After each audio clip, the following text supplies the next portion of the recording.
জামার পেছনের চেইনটি জোরে একটা টান দিতেই ছিঁড়ে গেল। সাথে সাথেই জেরিনের ফর্সা পিঠটি উন্মুক্ত হলো।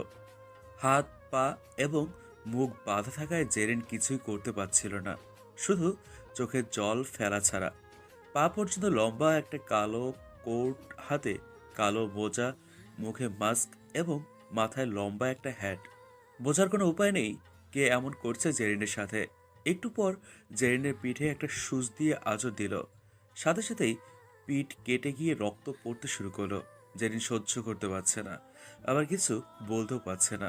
এরপর ব্যক্তিটি একটা ট্যাটু করার মেশিনের সাহায্যে জেরিনের সমস্ত পিঠে এমনভাবে কিছু লিখছে যাতে জেরিন অজ্ঞান হওয়ার মতো অবস্থা। লেখা হয়ে গেলে ব্যক্তিটি হাতের ইশারায় জেরিনের মুখের বাঁধন খুলে দিতে বলে। মুখের বাঁধন খোলার সাথে সাথে জেরিন চিৎকার দিয়ে ওঠে এবং খুবই হিংস্রতার সাথে বলে ওঠে, তোরা একটাও বাঁচবি না। আমার সাথে এমন করার ফল খুব খারাপ হবে তোদের।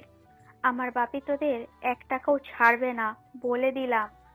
আমি বাপিকে সব বলবো। জেরিনের এমন কথায় ছেলেগুলো হাসতে থাকে। তাদের মাঝে একজন হাসতে হাসতেই বলল, বেঁচে ফিরলে তো বলবেন।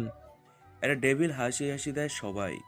জেরিনের মাঝে আতঙ্ক ভর করে। সে আবারও চিৎকার দিয়ে বলে, তোরা কারা?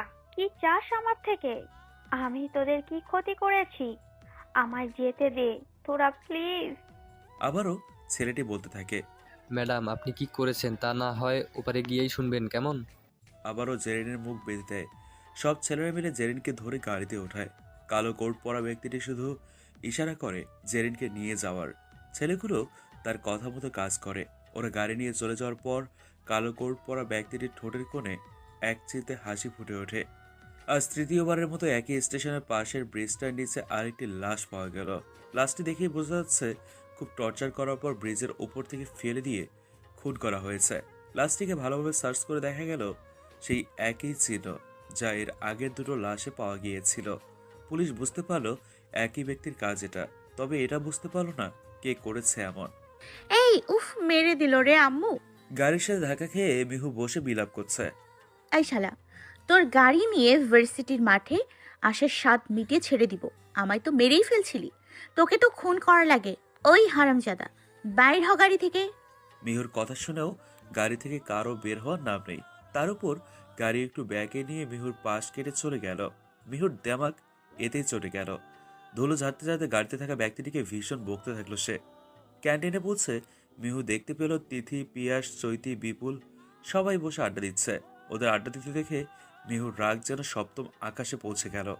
ওদের কাছে গিয়ে মিহু বলতে শুরু করলো, ওই হারামিরা এক একটা বান্দর, বান্দরনি। এদিকে আমি অ্যাক্সিডেন্ট হয়ে বসে আছি আর তোরা আড্ডা মারছিস। কই, তুই তো ঠিকই আছিস। তোর অ্যাক্সিডেন্ট হয়েছে বলে তো মনে হচ্ছে না রে। তার মানে তোরা কি আমি হসপিটালে ভর্তি হলে খুশি হতি? না বেবি, তোমার কিছু হোক আমরা কেউ এমন চাইতে পারি বলো? তুমি শুধু শুধু আমাদের ভুল বুঝছো। ওই তোরা মিহুর সাথে কি ঢং করতেছিস? ওর কোথাও লেগেছে নাকি আগে দেখ। হ্যাঁ রে, তোর কোথায় লেগেছে? আর এমন হলো কিভাবে? আর কইস না বোন, এক হারামজাদা আমার মার্ডার করতে চাচ্ছিল মনে হয়। শালার অ্যাটিটিউড দেখে আমি অবাক। একে তো আমায় গাড়ি দিয়ে ধাক্কা দিল, তার উপর আমায় সরি না বলেই গাড়ি নিয়ে পাশ কাটিয়ে চলে গেল। শালাকে ধরতে পারলে এমন মায়ের দিব যাতে জিন্দেগিতে না ভুলে। আচ্ছা, হয়েছে হয়েছে, তোর এখন থামবি? এখানে আয়, বস আর বল কে এমন করেছে, আমরা দেখে নেব। দেখলে কি আর তোমাদের বলতাম নাকি? সবাই অবাক হয়ে বলল, মানে? আরে ব্যাটা তো গাড়ি থেকেই বের হয়নি, আর কালো কাজ থাকায় দেখতেও পারিনি কে। খুব ভালো করেছিস। আচ্ছা, টেনশন নিস না, আমরা খুঁজে বের করব আর তাকে সেই ধুলানি দিব, কেমন? হ্যাঁ। ওরা সবাই গল্পগুজব করতে থাকে। এর মাঝে মিহুর পেছন থেকে দাঁড়িয়ে এক্সকিউজ মি। যেটুকু কথা বললো তাকে দেখে মিহুবাদের সবাই অবাক হয়ে দাঁড়িয়ে পড়ল। নিজের জায়গায় একদম স্থির হয়ে দাঁড়িয়ে আছে মিহু। একটু নরণচরণ হলেই ও শেষ। এক পায়ের উপর ভর দিয়ে বেঞ্চের উপর দাঁড়িয়ে থাকা কতটা কঠিন তা আজ বুঝতে পারল মিহু। একটু টু শব্দও করতে পারছে না। যদি কোনো কথা বলে সে তাহলেই হাতের উপর বেতার বাড়ি পড়বে। এই ভয়ে আরও চুপসে গেছে সে। আচ্ছা, আপনারা কিছু বোঝেননি তো? আপনারা কিছু না বুঝলে চলুন কিছু সময় আগে ফিরে যাই। Excuse me. কথাটি যে বললো তাকে দেখে পিয়াস, তিথি, চৈতি ও বিপুল সবাই দাঁড়িয়ে যায়। মিহু ওদেরকে এভাবে দাঁড়িয়ে থাকতে দেখে বলে ওঠে, তোরা দাঁড়িয়ে পড়লি কেন? বস না। আর আপনি কে? মিহুর সামনে যে দাঁড়িয়ে আছে সে যেন একটি দুধের সাগরের মধ্যে থেকে উঠে এসছে। এতটা ফর্সা কেউ হতে পারে বলে মিহুর যা ভুল ধারণা ছিল তা আজ প্রমাণ পেল। ছেলেটির গায়ের রং যেমন ফর্সা তেমনই তাকে দেখতে। ছেলেটিকে দেখে মিহু হা করে তাকিয়ে আছে। এর পরপরই ছেলেটি শান্তভাবে বলে ওঠে। সরি। মিহুর কপালে হালকা ভাঁজ পড়ল। তারপর সে কিছুটা অবাক হয়ে ওনাকে প্রশ্ন করে, আপনি কে ভাইয়া? আর সরি বা কাকে বলছেন? চোখ থেকে সানগ্লাসটি সরিয়ে হালকাভাবে চোখের পলক ফেলে ছেলেটি। চোখের পলক ফেলার এমন বিশেষ প্রক্রিয়া দেখে মিহু হতবাক হয়ে আছে। চোখের পলক কীভাবে ফেলতে হয় তা এই ব্যক্তিটির কাছ থেকেই শিখতে হবে মিহুর। তবে এখন এসব ভাবনা চিন্তা বাদ দিয়ে ঠোঁটের কোণে হালকা হাসি খুঁজি নিয়ে সামনে থাকা ব্যক্তিটির উদ্দেশ্যে বলে ওঠে। আপনি কি কিছু করেছেন যে সরি বলছেন? এবার ছেলেটি চোখ উল্টিয়ে মিহুর চোখের দিকে তাকায়। তখন গাড়িটা আমি চালাচ্ছিলাম। আমি বুঝতে পারিনি আপনি কোথা থেকে সামনে চলে এলেন। আপনাকে এই জন্যই সরি বলতে আসা। মিহু এতক্ষণ মনে মনে চিন্তা করছিল ছেলেটি কি সুন্দর কি ভালো, কিন্তু যখন শুনলো ওকে গাড়ি চাপা দিয়েছিল ইনি, তখন মনে মনে করা সব চিন্তা বাদ দিয়ে বলে উঠল। ও তাই নাকি? নিজের চোখ রসগোল্লার মতো বড় বড় করে কোমরে দু হাত রেখে ছেলেটির অনেকটা ক্লোজ হয়ে গিয়ে মিহু বলে কথাটি। মিহুর এমন আচরণে ছেলেটি হালকা অবাক হওয়ার ভঙ্গিমা করে। তবে মিহুকে এমন দেখে তার হাসিও পায়। হাসিটা মনে মনে কন্ট্রোল করে মিহুকে বলল, আমি তখন বুঝতে পারিনি। বুঝতে পারেননি? তাহলে বুঝতে পারলে তো গাড়িটা আমার উপর চালিয়েই দিতেন। ওদিকে পিয়াস, তিথি, চৈতি, বিপুল সবাই হা করে দাঁড়িয়ে আছে। কিছু বলতেও পারছে না, কারণ মিহুর যখন রাগ হয় তখন ওকে কেউ থামাতে পারে না। মিহু মাথা চুলকে কিছুটা চিন্তা করলো। ছেলেটি মিহুর এমন অবস্থা দেখে রাগ করলেও হালকা বিরক্তি নিয়ে বলে উঠল, আপনাকে আমি সরি বলেছি। এখন সরিটা গ্রহণ করা বা না করা আপনার ব্যাপার। তবে আমি চাই আপনি সরি গ্রহণ করুন। একটা মানুষ নিশ্চয়ই অকারণে কাউকে আঘাত করতে চাইবে না, তাই না? সো তাড়াতাড়ি গ্রহণ করলে করুন। আমার ক্লাসে যেতে হবে। মিহু সামান্য কেসে ভ্রু নাচিয়ে বলল, ক্লাস? আমরা মনে হয় সবাই ঘাস কাটি, তাই না? আমাদের দেখে মনে হয় না আমরা ক্লাস করি, তাই না? ক্লাস করতে আসছি দেখো। হাহ। না না, আপনি ভুল ভাবছেন। আমি তো আপনি আপনার সরি রাখুন, আমি আমার আঘাতটুকু রেখে দেই, কেমন? এটুকু বলেই নিজের ফ্রেন্ডদেরকে টেনে নিয়ে ক্যান্টিনের বাইরে চলে আসে সে। ছেলেটি হালকা একটা মুচকি হাসি এসে সানগ্লাসটি আবারও পরে নেয়। এরপর সেখান থেকে বেরিয়ে চলে যায়। লাল জামায় একটা সাদা দাগ হয়ে যাওয়াতে মিহু ওয়াশরুমে চলে যায় দাগটি ধুতে। তবে এমন একটা দাগ লেগেছে যেটা কখনোই উঠবে না দেখে মনে হচ্ছে। তবুও অনেকটা সময় ধরে নিজের জামার দাগ তুলতে ব্যস্ত ছিল মিহু। তাই ওদিকে ক্লাস শুরু হয়ে গেছিল। হালকা হালকা দাগ ওঠার পর ক্লাসরুমের দিকে পা বাড়ায় সে। ক্লাসরুমের দরজার কাছে এসে ঘড়ি দেখে অলরেডি 25 মিনিট দেরি হয়ে গেছে। তাই আর দেরি না করে দরজায় নক করে বলল, may I come in sir? Teacher class নিচ্ছিল। তবে এমন কথায় ক্লাস থামিয়ে ঘুরে তাকায়, কারণ এত লেট করে কে আসবে এ সময়। ঘুরে তাকানোর পর দেখে মিহু দাঁড়িয়ে আছে মার্কার ও ডাস্টার হাতে। সকালের ওই ছেলেটিকে দেখে মিহু অবাক না হয়ে পারে না।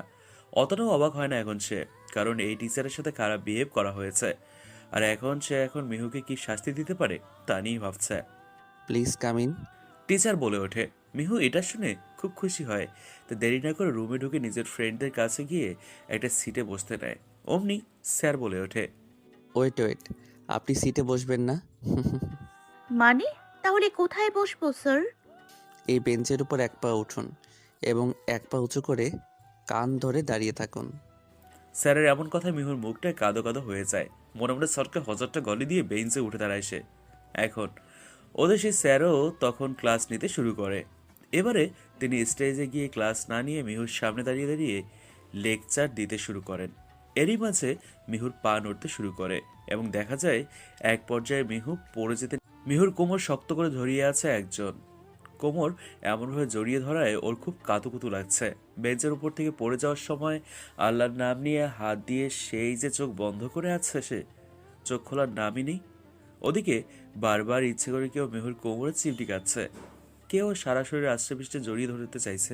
হ্যাঁ, এমনটা হালকা অদ্ভুত লাগায় সে নিজের চোখ খুলে দেখে যে ও চৈতি ও তিথির কোলের উপর পড়ে আছে, আর ওরা দুজন মিহুকে এতক্ষণ ধরে ওভাবে চিমটি কেটে যাচ্ছিল।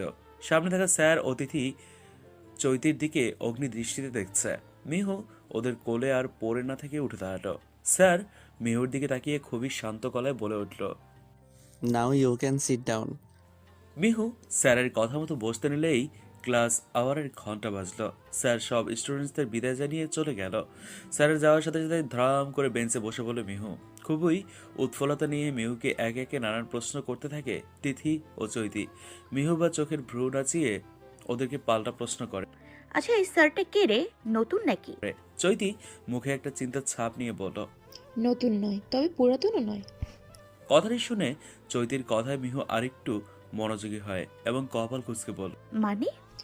ওনার নাম শাহিক অর্ণব। এই তো তোর এই ভার্সিটিতে আসার 1 মাস আগেই এখানে জয়েন করেছেন। তবে উনি এই 1 মাস ক্লাস নিতেন না। ওনার নাকি কি একটা জরুরি কাজে ফরেন যেতে হয়েছিল। তবে আজ উনি হঠাৎ করেই ফিরেছেন। বুঝলাম, কিন্তু এই 1 মাস উনি কোথায় ছিলেন? সেটা আমরাও জানি না, হতে পারে অফিসিয়াল কোনো কাজে। হুম। তবে জানিস একটা অদ্ভুত জিনিস, উনি কারো সাথে তেমন কথা বলেন না। ক্লাস নেওয়া শেষ, ওনার কাজও শেষ। তবে আজকে অ্যাক্সিডেন্টলি তোর সাথে উনি কথা বললেন। তাহলে আমি তো খুব লাকি, তাই না? কারণ আমাদের ভার্সিটির সব মেয়েরা তো ওনার জন্য পাগল, বলা যায় চোখের মণি। আর সেখানে তুই ওনাকে ওভাবে কথা শোনালি। বাদ দে, আমাদের টিচার হয়, এসব টপিক বাদ দেই। এটা বল, আমি তোদের কোলে কিভাবে পড়লাম? আমার তো ফ্লোরে পড়ার কথা ছিল। মিহুর এমন কথায় ওরা চারজন ফ্রেন্ডই হেসে চলেছে। এদের মাঝে বিপুল হাসতে হাসতে বলে ওঠে, তুই হালকা ম্যাড আছিস জানতাম, কিন্তু এতটা তা জানতাম না। মিহুর মুখ বাঁকা হয়ে যায় কথাটি শোনার পর। এরপর অভিমানী শুরু করলো, ও, আমি তাহলে পাগল হয়ে গেলাম, তাই না? তা নয় তো কি, তুই তো একদম স্যারের গায়ের ওপর পড়তে, কিন্তু স্যার হাত দিয়ে হালকা ধাক্কা দিয়েছিলেন, যার জন্য তুই ওদের কোলের ওপর পড়েছিলি। বুঝেছিস? এই ব্যাপার। আচ্ছা শোন, তোরা থাক, আমি আজকে আসি, কেমন? মিহুর কথা শুনে ওরা সবাই মুখ গোমরা করে ফেলে। চৈতি ঠোঁট উল্টিয়ে কাঁদো কাঁদো সুরে মিহুকে বলল, কেন রে? একটা ক্লাসই তো হলো মাত্র, এখনই কেন যাবি? ধুর, আমি কি একেবারে যাচ্ছি নাকি? আধা ঘন্টা পর তো আবারও চলে আসবো। ও, কিন্তু কেন? অত কেন এর উত্তর দিতে পারবো না, ফিরলেই বুঝতে পারবি। মিহু কথাগুলো বলে কাঁধে ব্যাগ ঝুলিয়ে চলে গেল। দেখেছেন, এতদিনও আপনাদের সাথে পরিচয় করানো হলো না মিহুর। চলুন আজ পরিচয়টা করিয়ে দেই। অপর্ণা মেহজাবিন ওরফে মিহু, অনার্স সেকেন্ড ইয়ারের স্টুডেন্ট। 1 মাস আগেই সে এই নতুন ভার্সিটিতে ট্রান্সফার হয়ে এসছে। খুবই মিষ্টি একটা মেয়ে মিহু। ওর চঞ্চলতার জন্য খুব অল্প দিনই সবার সাথে ভালো বন্ধুত্ব হয়ে গেছে। গায়ের রংটা লাল ফর্সা, চোখের মনিটা বাদামি রঙের, হাসলে দুগালে খুব সুন্দরভাবে টোল পড়ে। দেখতে খুবই সুন্দরী। বাসায় বাবা মা ও একটা ছোট ভাই আছে। এখনকার জন্য এতটুকুই জানুন, বাকিটুকু ধীরে ধীরে জানতে পারবেন। আধ ঘন্টা পর মিহু ফিরে আসলো। চৈতিকে ফোন করে জানতে পারলো ওরা সবাই ক্যান্টিনে। এক মুহূর্ত দেরি না করে ক্যান্টিনে চলে গেল মিহু। ক্যান্টিনে 1.5-2 ঘন্টা আগেও অন্যরকম ছিল, কিন্তু এখন দেখে মনে হচ্ছে কেউ সাজিয়েছে। তিথি চৈতি মুখ ফুলিয়ে বসে আছে।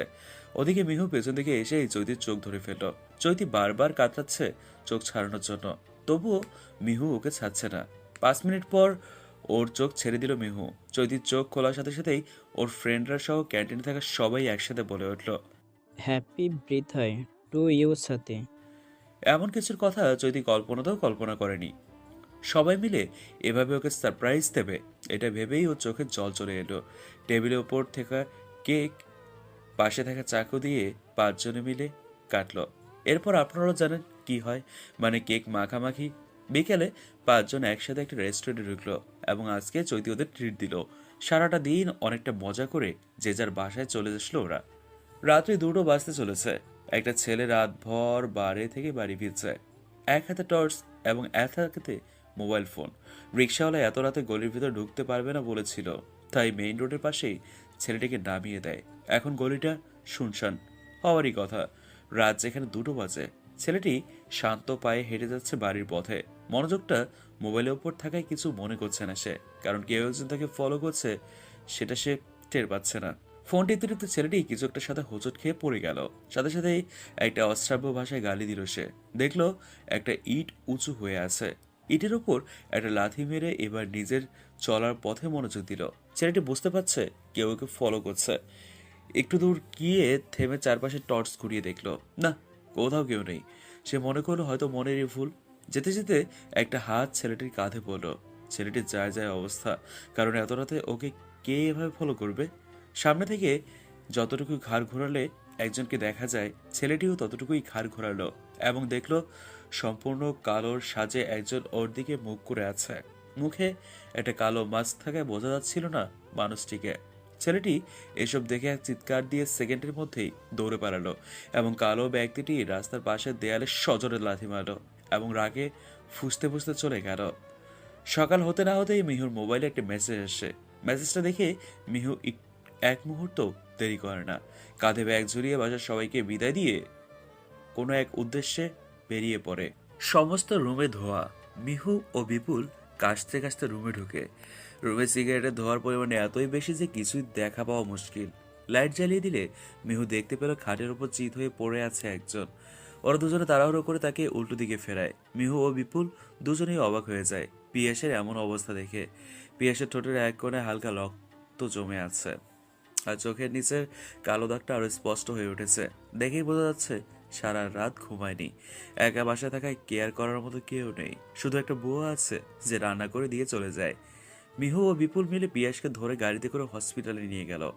হসপিটালে বেডে শুয়ে আছে পিয়াস, পাশে দাঁড়িয়ে আছে মিহু ও বাকি সবাই। যখন পিয়াসের হালকা জ্ঞান ফিরল তখন চোখ বন্ধ অবস্থায় বিড়বিড় করে বলছিল, খবরদার না, আমাকে কিছু করো না প্লিজ। পিয়াসের এমন কথা শুনে মিহু ওর মাথায় হাত বুলিয়ে দিতে দিতে শান্ত সুরে বলল, পিয়াস, তুই ঠিক আছিস? কে তোকে কি করবে পিয়াস? পিয়াসের কানে মিহুর কথাগুলো পৌঁছতেই দুর্মুর করে উঠে বসল সে। ওর এমন হঠাৎ উঠে বসায় বাকিরা হালকা অবাক হলো। ওরা সবাই একটাই প্রশ্ন জিজ্ঞেস করতে থাকলো পিয়াসকে। এসব কিভাবে হলো? এমন প্রশ্নে পিয়াস অনেকটা ঘাবড়ে গেল। বেডের পাশে থাকা স্যালাইনটি ছুঁড়ে দিল ফ্লোরে। বিপুল ওকে যতই শান্ত করার চেষ্টা করছে ও ততই রেগে যাচ্ছে। এক পর্যায়ে ডক্টর এসে পিয়াসকে একটা ঘুমের ইনজেকশন পুশ করে দিল। কিছুক্ষণের মধ্যেই পিয়াস ঘুমিয়ে পড়ল। পিয়াসের এমন কাণ্ডে মিহু ও বাকিরা অনেকটা ভয় পেয়ে গেছিল। চৈতি কান্না করছে, কারণ পিয়াস ও চৈতির মাঝে বন্ধুত্বের চেয়েও বেশি কিছু আছে। মিহু চৈতিকে সান্ত্বনা দিচ্ছে।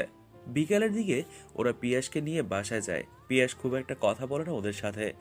এ ব্যাপার নিয়ে ওরা সবাই টেনশনে আছে, কারণ এই একদিনের মাথায় এমন কি হলো যে পিয়াসের অবস্থা এমন পর্যায়ে পৌঁছে গিয়েছে। হ্যাঁ, পিয়াস বরাবরই পলিটিক্স নিয়ে থাকতে পছন্দ করে। ভার্সিটিতে পলিটিক্সে ওর বেশ নাম ডাক আছে। নিজের ফ্রেন্ডদেরও সবসময় ঝামেলা থেকে বের করে, আবার নিজেও ঝামেলায় পৌঁছায়।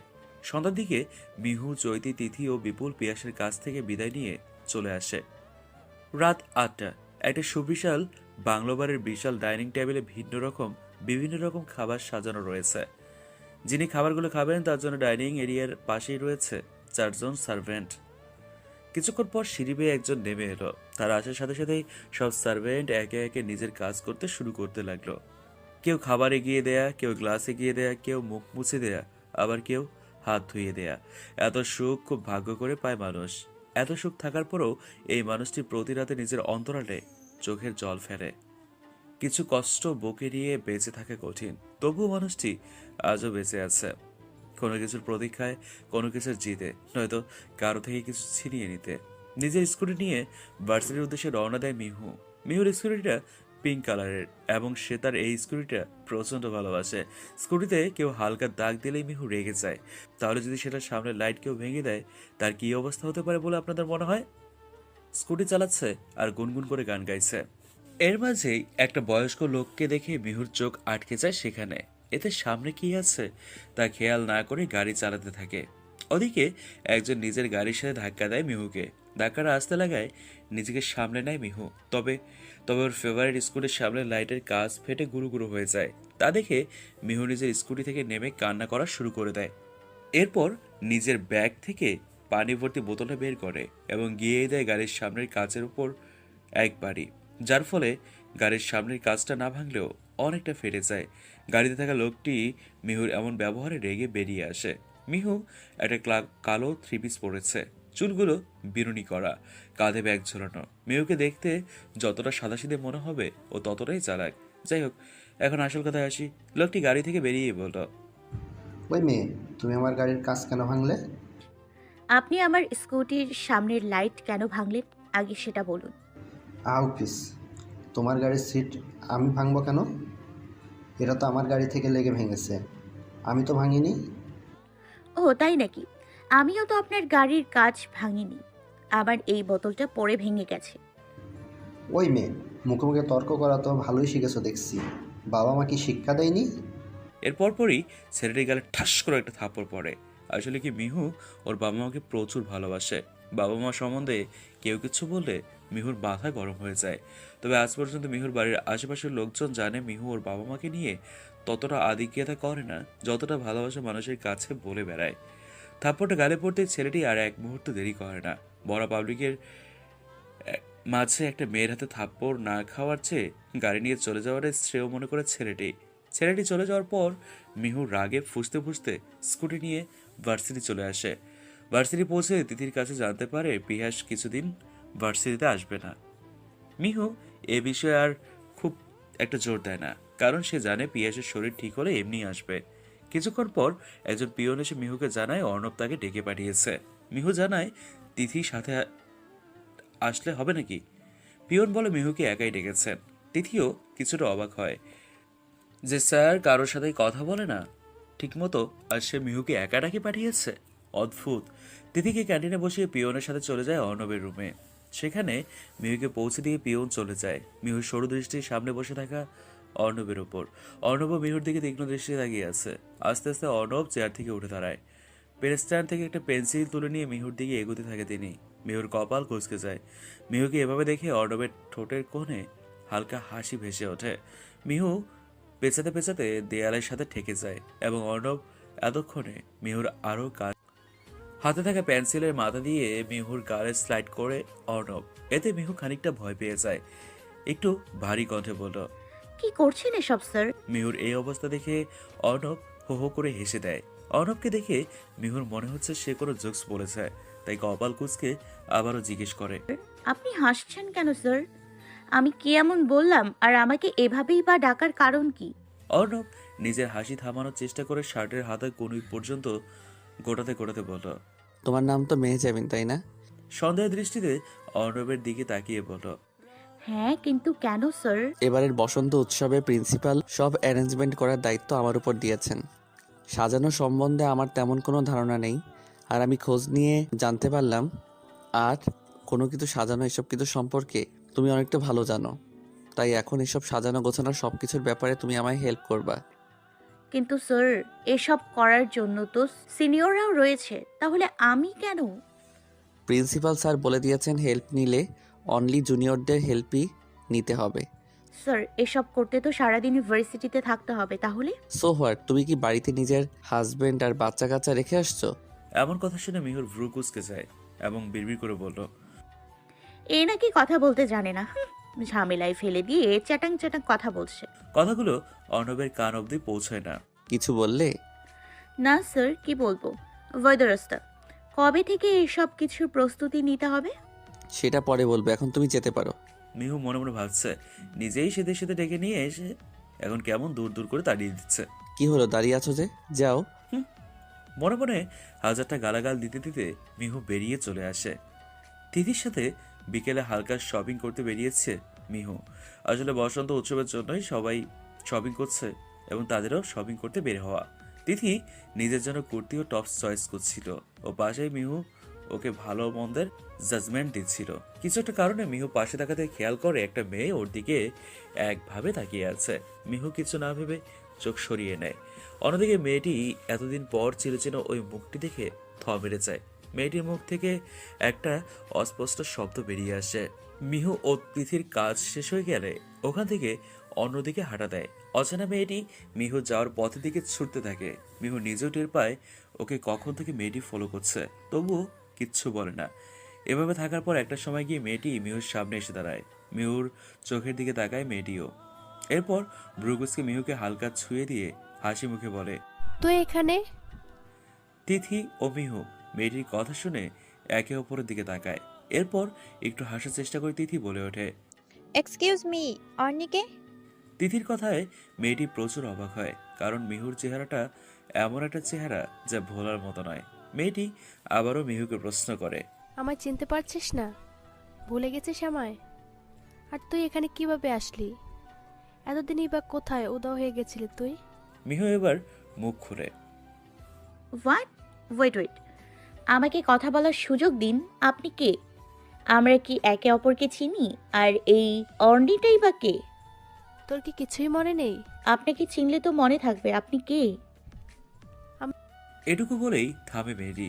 মনে মনে ভাবে, যদি এটা অনি না হয় তাহলে কে? না, এ যদি অনি না হয় তাহলে আর কিচ্ছু বলা যাবে না, কিন্তু এর উপর নজর রাখতে হবে। আমি আসলে আই এম সরি। হয়তো আমি আপনাকে আমার খুব চেনা কারোর সাথে গুলিয়ে ফেলেছি। I am really sorry. No no no, it's okay. এমনটা হতেই পারে, এতে সরি বলার কি আছে? ওকে, তাহলে আমি আসি। বলে একটা হাসি দিয়ে সেই অচেনা মেয়েটি হেঁটে সেখান থেকে চলে আসে। মিহু মেয়েটি যাওয়ার দিকে কপাল কুঁচকে তীক্ষ্ণ দৃষ্টিতে একটাবারের জন্য ফিরে তাকায়। এরপর তিথির হাত ধরে চলে যায়। সন্ধ্যার দিকে বাসায় ফিরে মিহু। ফ্রেশ হয়ে রুমের ব্যালকনিতে এসে দাঁড়ায় সে। একটা দীর্ঘশ্বাস ছাড়ে সে। প্রাকৃতিক হাওয়া ওর কাছে খুবই ভারী ভারী লাগছে। হাওয়া একটু হালকা হলে ভালো হতো। কিছু একটা গভীর চিন্তার ছাপ মিহু চোখে মুখে জেগে বসেছে। এসব ভাবছিল, ঠিক তখনই ওর দরজায় কেউ নক করে। ব্যালকনি থেকে বেরিয়ে রুমে গিয়ে দরজাটা খুলে দিল। দেখলো ওর মা হাতে খাবারের ট্রে নিয়ে দাঁড়িয়ে আছে। ওর মাকে সাপ বলে দিল ভালো লাগছে না, যখন ইচ্ছে হবে নিজেই খেয়ে নেবে। এরপর দরজাটা ওনার মুখের উপরে লাগিয়ে দিল। বিছানায় একটা পুরোনো ডায়েরি নিয়ে বসে। এরপর কিছুটা লিখে আবারও ডায়েরির জায়গায় রেখে দেয় ডায়েরিটা। রুমের লাইট অফ করে দিয়ে শুয়ে পড়ে। মিহুর রুমের লাইট অফ করা দেখে ওর মা খাবারের ট্রে ফেরত নিয়ে যায় এবং নিজে গিয়ে খেয়ে নেয়। ঘড়ির কাঁটায় রাত 2টো ছুঁই ছুঁই। আজ আবারও সে এক জায়গায়, একটা মেয়েকে চেয়ারে বাঁধা অবস্থায় বসানো।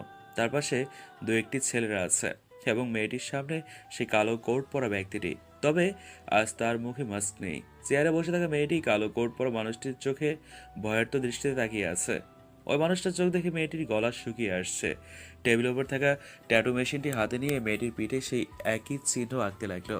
এতে করে মেয়েটি চিৎকার করে পুরো রুমটা বিষিয়ে তুলছিল। মেয়েটি ওই মানুষটিকে কান্নামাখা সুরে জিজ্ঞেস করলো, আমার সাথে কেন এমন করিস? আমি তোর কি ক্ষতি করেছি? সে কোনো উত্তর দিল না। সে তো নিজের কাজে ব্যস্ত।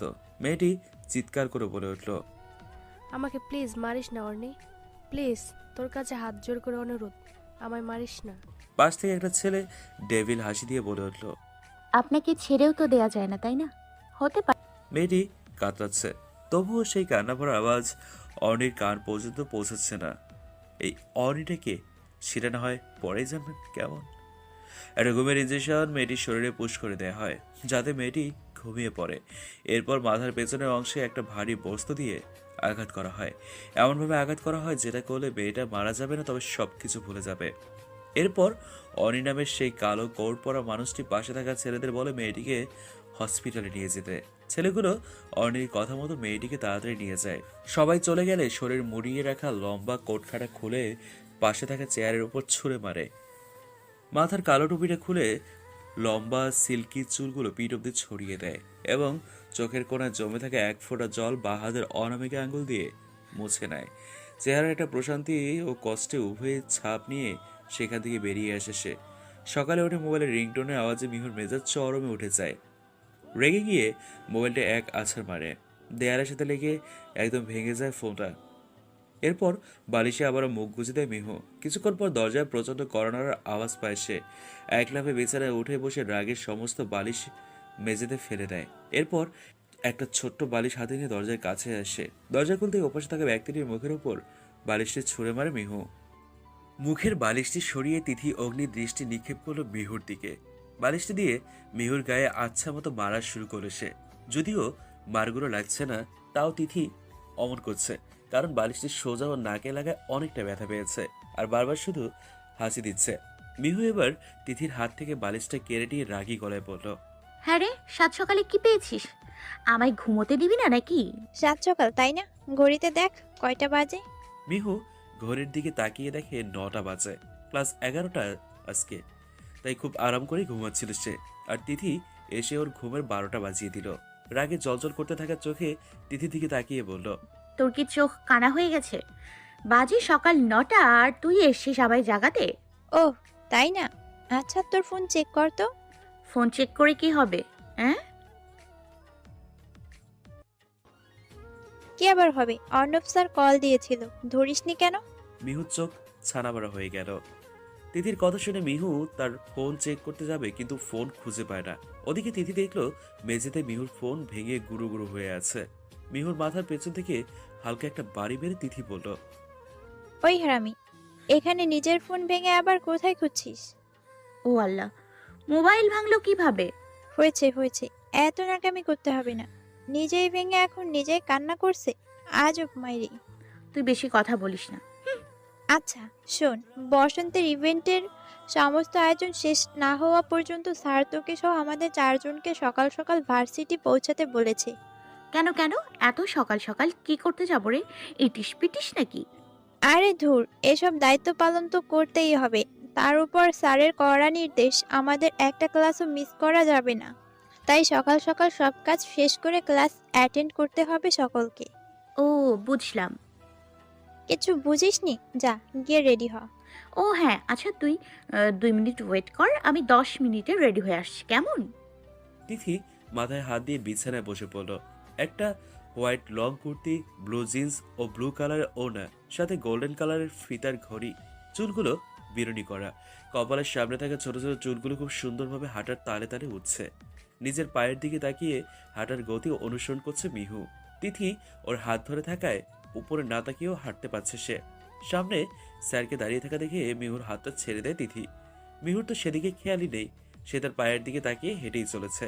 ওদিকে যে সামনে একজনের সাথে ধাক্কা খেতে চলেছে, তা ওকে কে বলবে? বলতে বলতেই ধাক্কা খেল সামনে থাকা ব্যক্তিদের সাথে। মিহু পড়ে যেতে নিলেই ধরে নেয় সে। তিনি অন্য কেউ নন, আসলে সে যে অর্ণব এটা তো জানার কথা, তাই না? আচ্ছা যাকগে, এখন বলি। মিহুকে ধরে ফেলে অর্ণব। মিহুও নিজের হাত দিয়ে চাপটে ধরে আছে অর্ণবকে। একটু পর নিজে থেকে আলাদা করে মিহুর দুবাহু শক্ত করে চেপে ধরে। চোখ মুখ শক্ত করে মিহুর দিকে তাকিয়ে ধমকেশ্বরে অর্ণব বলে ওঠে, মাথা নিচু করে হাঁটার কি দরকার? চোখে কাপড় বেঁধে হাঁটলেই তো পারো। যত সব। তোমার হেল্প লাগবে জন্য আজকের মতো সহ্য করলাম, নইলে নাও গো ফ্রম হেয়ার। কথাগুলি এত জোরেই বলে যে মিহুর চোখ বেয়ে টুপটাপ করে পানি বৃষ্টি শুরু হয়ে যায়।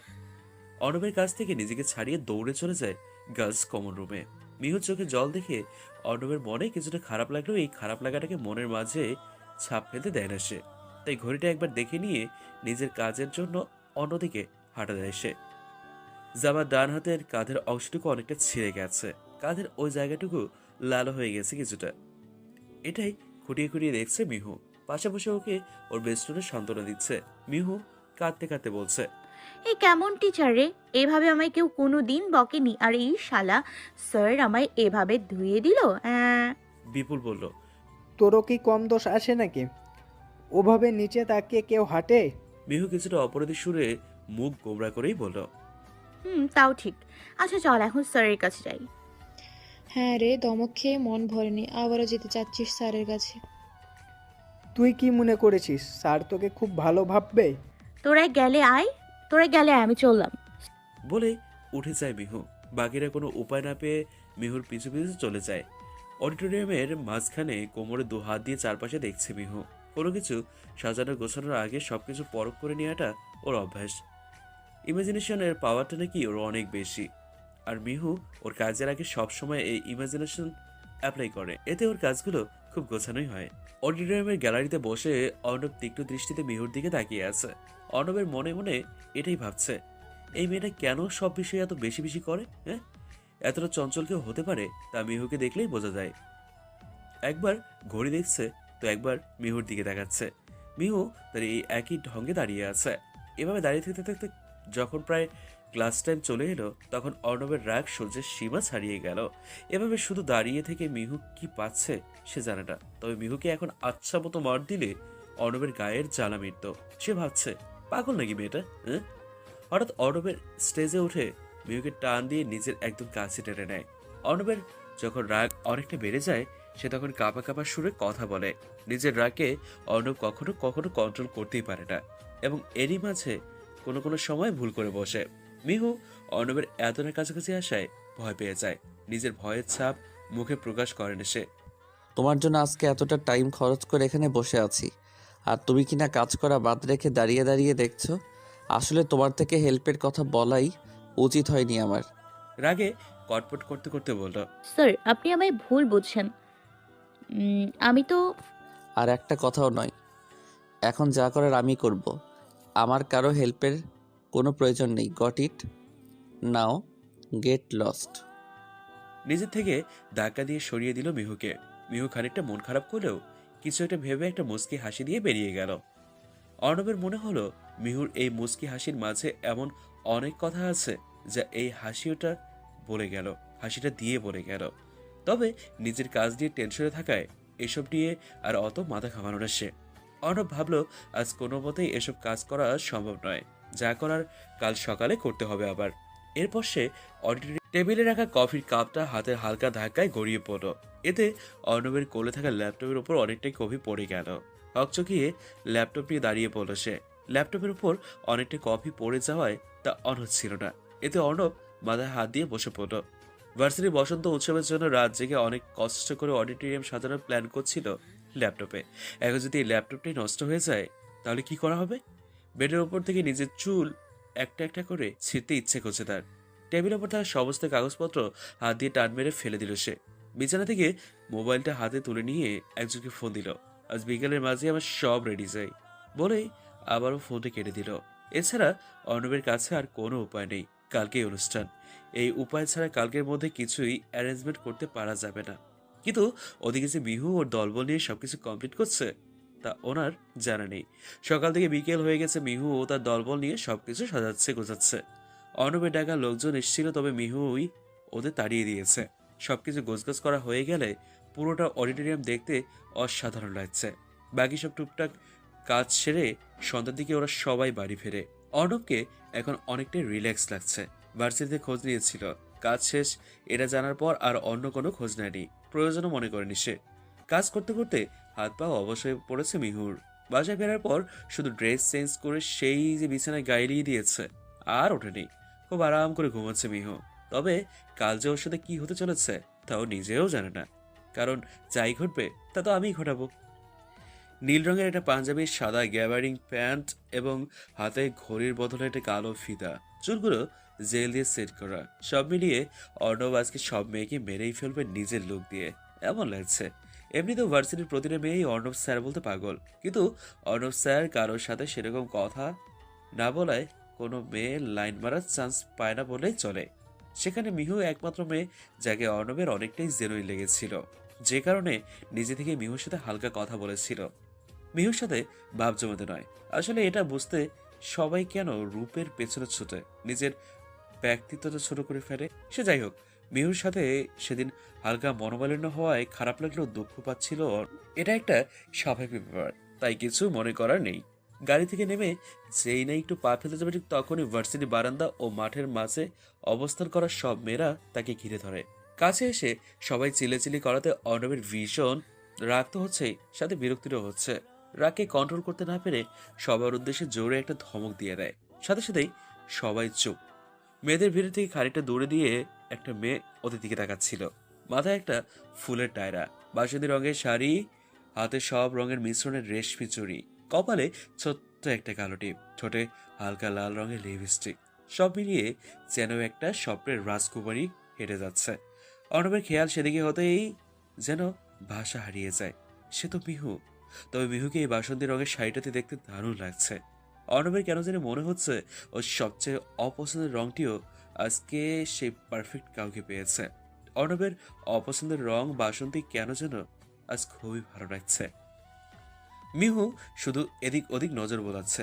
একটু আগেই হোঁচট খেয়ে পড়ে গেছিল সে।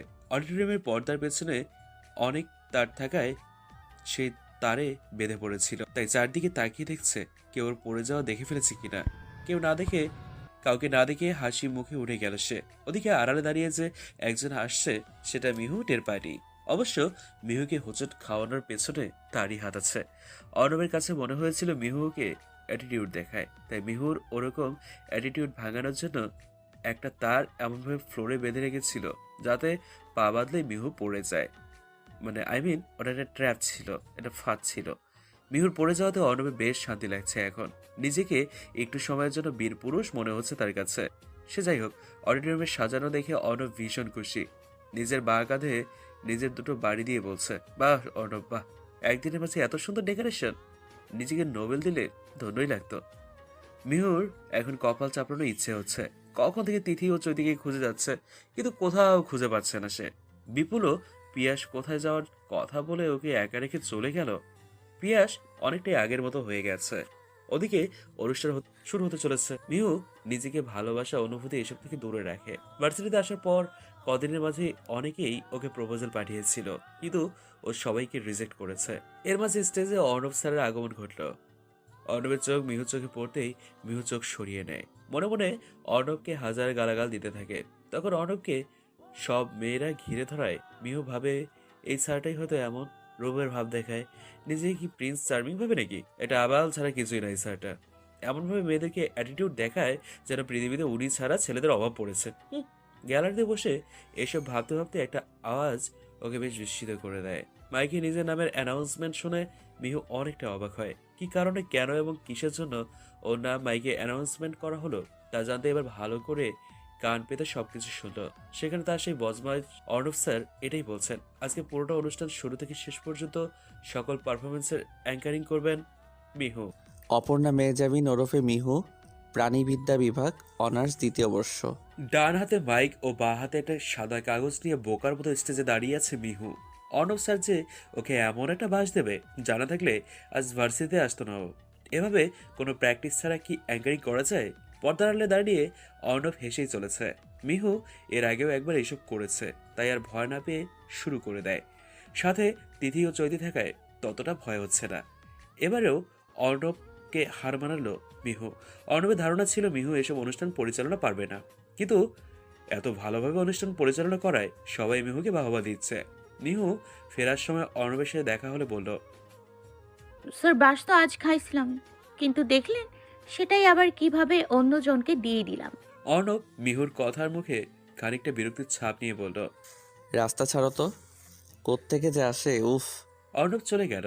মিহু একগাল হেসে দিয়ে নিজের বাড়ির পথে রওনা দিল। অর্ণব গাড়ির কাজ নামিয়ে মিহু যাওয়ার পথে চেয়ে হালকা মুচকি হাসি দিল। এই মেয়েটাকে ভীষণ অন্যরকম লাগে তার, কিছুটা মনের মতন আর কিছুটা অদ্ভুত, সব মেয়েদের থেকে আলাদা। পরদিন সকালে ভার্সিটিতে একটা কাণ্ডের শোরগোল পড়ে গেল। ভার্সিটির সবাই চিৎকার চেঁচামেচি করছে, কেউ কেউ কান্নাও করছে। এর মাঝে মিহু গেট দিয়ে ভার্সিটিতে প্রবেশ করলো। ওর ফ্রেন্ডদের কাউকে খুঁজে পাচ্ছিল না সে। মাঠের এক কোণে অনেক মানুষের ভিড় ঠেলে গিয়ে দাঁড়ায় মিহু। গিয়ে দেখে তিথি, চৈতি ও বিপুল মাথায় হাত দিয়ে বসে আছে। চৈতি অনেক চুপচাপ হয়ে আছে, দেখে মনে হচ্ছে অনেক বড় একটা শক পেয়েছে। চৈতি ও তিথির পাশে গিয়ে বসে চিন্তিত সুরে ওদের জিজ্ঞেস করে মিহু। কি হয়েছে তোদের, এমন দেখাচ্ছে কেন? নিশ্চুপ। কি রে বল, কি হয়েছে? ওরা কেউ জবাব না দেয়ায় ভিড়ের মাঝে একজনকে জিজ্ঞেস করলো, কি হয়েছে রে? উক্ত ব্যক্তিটি কাঁদা কাঁদা সুরে বলে ওঠে, মিহু, কাল রাতে পিয়াসের লাশ ওই বড় ব্রিজের নিচে পাওয়া গেছে। কি? মিহু যেন আকাশ থেকে পড়লো কথাটা শুনে। কয়েক মুহূর্তের জন্য সমস্ত দুনিয়া ওলটপালট হয়ে গেছে তার। ধপ করে সেখানে বসে পড়ে মিহু।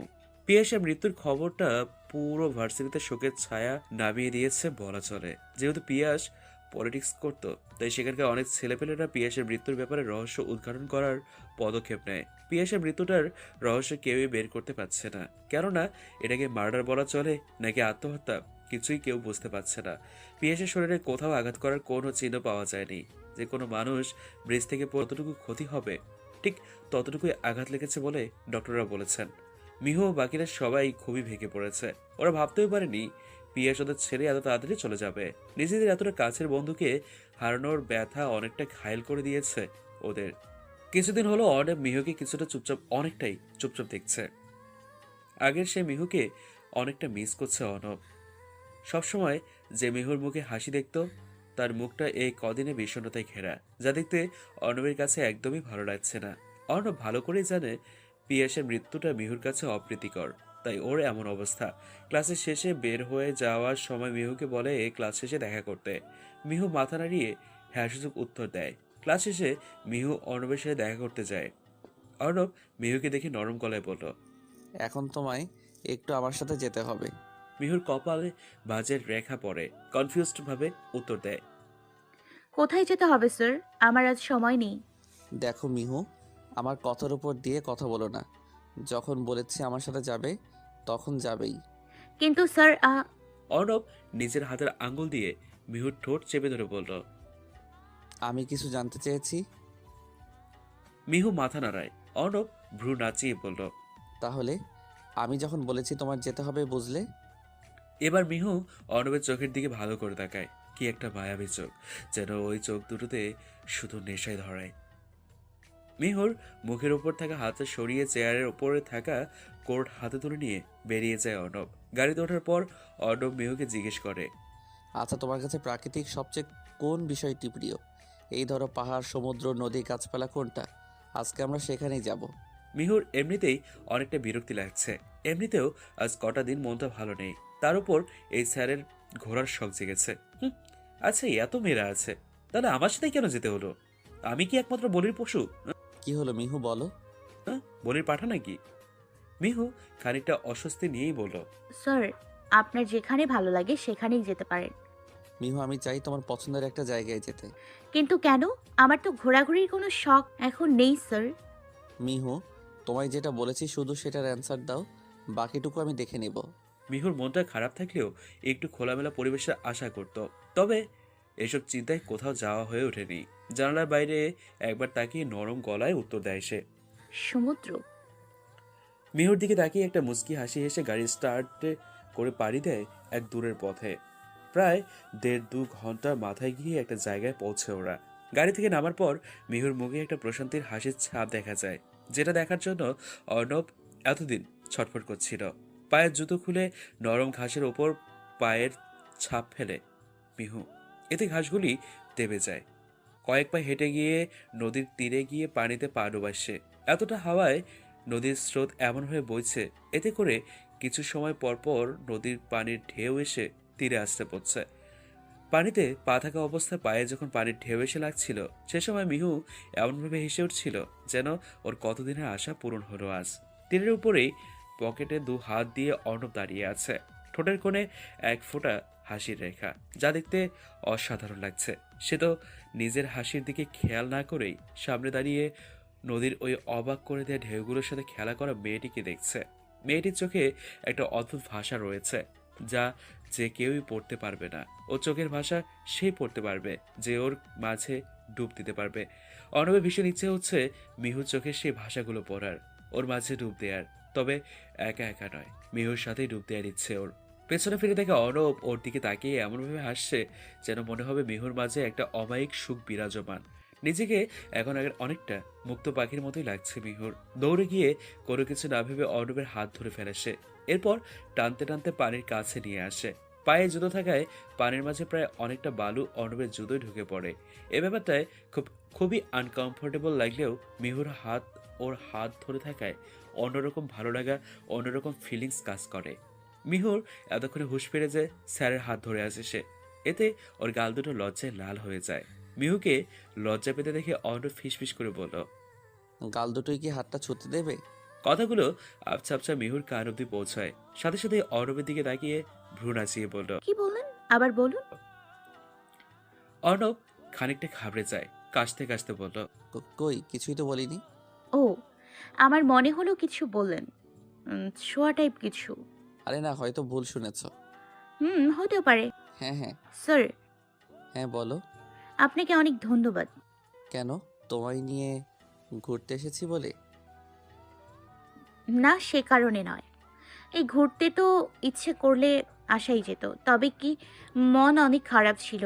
কেউ যে মন ভালো করার জন্য এভাবে এভাবে একটা গিফট দেবে ভাবতে পারিনি। নিজের কাছেই অনেকটা খারাপ লাগছে। আপনার সম্পর্কে অনেকটা ভুল ধারণা করতাম জানেন। নিজের ভালো মন্দের বিষয়টা আমি নিজেই ডিসাইড করি, তাই বেশিরভাগ সময়ই বিষণ্ণতায় কাটে আমার। আজকে এখানে এসে এই খোলা হাওয়া ও নদীর জলে কি ছিল আমি জানি না, তবে একটা জিনিস অবশ্যই ছিল, সেটা হলো প্রশান্তি।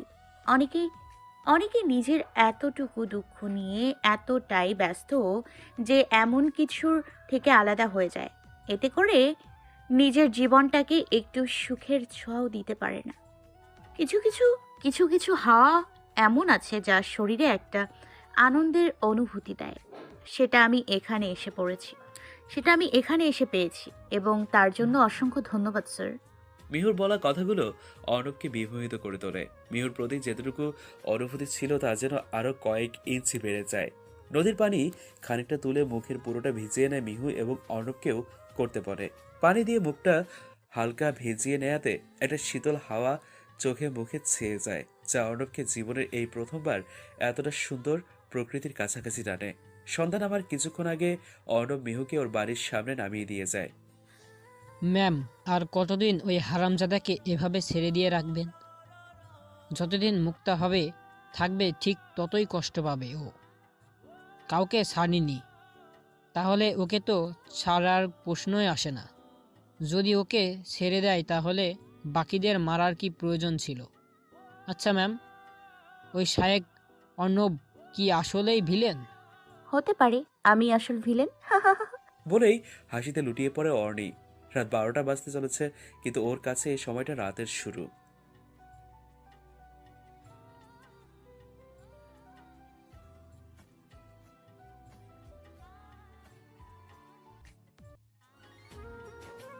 মিহুর দৃষ্টির সামনে বসে থাকা অর্ণবের দিকে।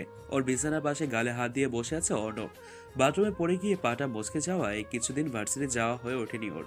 মিহুর ভার্সিটি না যাওয়া নিয়ে আর কেউ টেনশন করুক বা না করুক, অর্ণব ঠিকই চিন্তা করছিল। তাই তো থাকতে না পেরে চলে এলো মিহুকে দেখতে। কিছুটা রেগেও আছেন উনি। ওদের বাসায় এসে দু একটা বকাঝকাও দিয়েছেন মিহুকে। বকা খাওয়ার সময় মিহুর মনে হচ্ছিল অর্ণবের অক্সিজেন এতদিন এখানেই ছিল। যেন ওকে দেখে স্বস্তি পেল অর্ণব। এমনটা দেখে মিহুর যতটা হাসি পাচ্ছিল ঠিক ততটাই সন্দেহ হচ্ছিল, কারণ এসব লক্ষণ তো ভালো নয়। নিশ্চয়ই কোনো ভেজাল আছে। ডাল মে কুছ কালা হ্যায়। অর্ণবকে চুপচাপ গালে হাত দিয়ে বসে থাকতে দেখে ও বলে ওঠে। আচ্ছা স্যার, একটা প্রশ্ন করি। অর্ণব কিছু ভাবছিল, মিহুর কথায় ধ্যান ভাঙল। একটু ভরকে গিয়ে বলল, হ্যাঁ বলো। আচ্ছা, অন্য কোনো স্টুডেন্ট হলেও কি আপনি তাকে তার বাসায় গিয়ে দেখে আসতেন? মিহুর এমন প্রশ্নের জন্য মোটেও প্রস্তুত ছিলেন না অর্ণব। সে জানে এই প্রশ্নের উত্তরটা জানা নেই, তাই মিহুকে একটু ধমক দিলেন।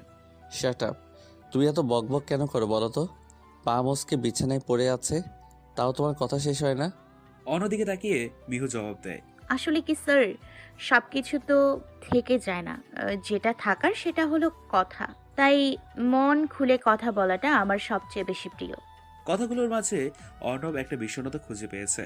ওর কিছুক্ষণের জন্য এটা মনে হচ্ছিল যে ওই দুরন্ত মেয়েটার মাঝে তো কিছু আছে, যা সে প্রকাশ করে না, যাতে মানুষ না বোঝে। সে কারণে হাসির পর্দা দিয়ে ঢেকে রাখে ভেতরে সেই মিহুকে। মিহু, আমি এখন উঠি, অনেক সময় হয়ে গেছে, এসেছি। তোমার বাবা মায়ের সাথেও তো দেখা হলো না। বাবা মা গ্রামের বাড়িতে গেছেন। দাদুর শরীরটা প্রখর খারাপ তো, তাই আমার ছোট ভাইয়াকে রেখে গেছেন। আজ সন্ধ্যায় চলে আসবেন বোধহয়। ওকে, তাহলে আমি আসি। Bye and take care. লাফালাফি করো না একদম, কেমন? অর্ণব যাওয়ার সময় আবারও ফিরে তাকালো, তার নরম সুরে বলল, মিহু। জি স্যার, বলুন। না কিছু না, এমনি। বলেই একটা নজর কাড়া মুচকি হাসি দিল এবং চলে গেল। মিহু মনে মনে একটা কথাই চলছিল, আমি যা ভাবছি যদি তাই হয়ে থাকে তাহলে তো। আজ মিহুর পাটা ঠিক হয়েছে অনেকটাই, হাঁটতে পারবে এমন। ওদের বাসা থেকে কিছুটা রাস্তা হেঁটে তারপর বড় রাস্তায় গিয়ে রিক্সা ধরতে হয়। হালকা খুঁড়িয়ে খুঁড়িয়ে হাঁটছে দেখে রাস্তা থেকে কয়েকটা গাঁজাখর টাইপের ছেলেরা মিহুকে উদ্দেশ্য করে বলল, দেখ দেখ, হাঁটতে পারছে না। এই যে এভাবে হাঁটছেন কেন? পায়ে ব্যথা? এসো, আমি কোলে তুলে নিয়ে যাই কেমন? মিহু ওদের নজর আন্দাজ করেই চলে যেতে নিলে ওরা আবারও বলে ওঠে, কি হলো, আমাদের দেখে পছন্দ হচ্ছে না বুঝি? পাশ থেকে আরো একজন বলল, আরে এভাবে পছন্দ হবে না, ঘরে নিয়ে গেলে ঠিকই পছন্দ হবে। মিহুর আর সহ্য হচ্ছে না, চোখ বেয়ে পানি পড়বে পড়বে ভাব। হঠাৎ ছেলেগুলোর মাঝে একজনের মুখে জোরে একটা ঘুষি পড়লো। ঘুষিটা এতটা জোরে পড়লো যে ছেলেটার নাক ফেটে গেল। বাকি ছেলেগুলোর পেটে মুখে পিঠে সমানে লাথি পড়তে থাকলো। একে একে সবকটা ছেলেকে মেরে কাত করে মিহুর হাত ধরে টেনে এনে গাড়ির সাথে চেপে ধরল সে অর্ণব। মিহুর গলার দুপাশে দু হাত রেখে গাড়ির সাথে চেপে দাঁতে দাঁত চেপে বলতে লাগলো, আর কোনোদিন যদি একা একা বের হতে দেখেছি তাহলে ঠ্যাং ভেঙে বসিয়ে রাখবো। কাল থেকে যদি পরনে বোরখা না দেখি তাহলে খুন করে দেব বলে দিলাম। অর্ণবের চোখে এতটা রাগ মিহু এর আগে দেখেনি। ওই ছেলেগুলোর বলা কথাতে এমনিতেই চোখে জল জমেছিল। এদিকে অর্ণবের এমন ব্যবহারে মিহু কেঁদে দিল। মিহুর কান্না দেখে অর্ণবের এতক্ষণে হুঁশ ফিরল। নিজেকে ওর থেকে দূরে নিয়ে শান্ত গলায় বলতে শুরু করলো, look, I am sorry, but তুমি এদিকে একা কেন আসো বলো তো? আর হ্যাঁ, কাল থেকে বোরকা পরবা কেমন? মিহু অবাক হয়ে অর্ণবের দিকে তাকিয়ে আছে। ইনি কে? এত কেয়ার কেন করে আমার? হ্যাঁ? অর্ণব মিহুকে আবারও বলল, কথাগুলো কানে গিয়েছে নাকি চিবিয়ে চিবিয়ে খেয়েছো? স্যার আগে একটা কথা বলুন, আপনি এখানে কি করছিলেন? অর্ণব এবার একটু দোটানায় পড়ে গেল। কি জবাব দেবে সে? কোনো জবাব না দিয়ে মিহুকে বলল, অত শত তোমার জানতে হবে না, গাড়িতে ওঠো। মিহু আর কোনো উপায় না পেয়ে গাড়িতে উঠে বসলো। তারপর ওরা দুজনেই ভার্সিটির উদ্দেশ্যে রওনা দিল। ওদিকে মিহু ও অর্ণবের দিকে যে কেউ নজর রাখছে তার খবর তো জানে না। আড়লে বসে হেসেই চলেছে সে।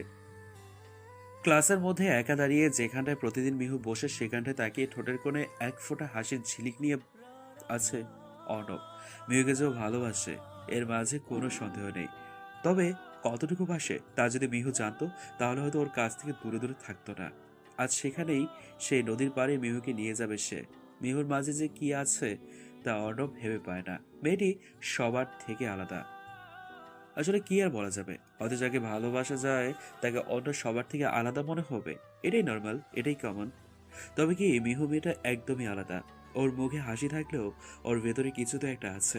মনে হয় যেন হাসিটা ওর মুখে একটা পর্দা মাত্র, আর সেই পর্দাটা কেউ সরাতে পারেনি বলে নিজেই হাসিটা দিয়ে নিজেকে ঢেকে রেখেছে। তবে যদি আমি সরাতে পারি, তাহলে যদি ওর মুখে সত্যিকারের হাসিটা ফোটাতে পারি। ক্লাসরুমে দাঁড়িয়ে আনমনে এসব বলছিল অর্ণব। তবে ওর কথাও যে কে শুনছিল তাও জানে না। যেসব শুনছিল সে অর্ণবের কাছে অপরিচিত হলো, অর্ণব তার কাছে ভীষণ পরিচিত। এমন পরিচিত যে কখনো ভোলার নয়। আচ্ছা, সেটা কি মিহু যে অর্ণবের সব কথা শুনছিল? ক্লাসরুমের বাইরে দিয়ে আস্তে আস্তে হেঁটে যাচ্ছিল মিহু। ক্লাসরুমে একা কারো কথা আওয়াজে থেমে যায়। কথাগুলোর মাঝে মিহুর নাম শুনতে পাওয়ায় দরজার কাছে কান পেতে থাকে। অর্ণবের বলা কথাগুলো শুনে মিহুর মুখে একটা বিজয়ের হাসি ফুটে ওঠে।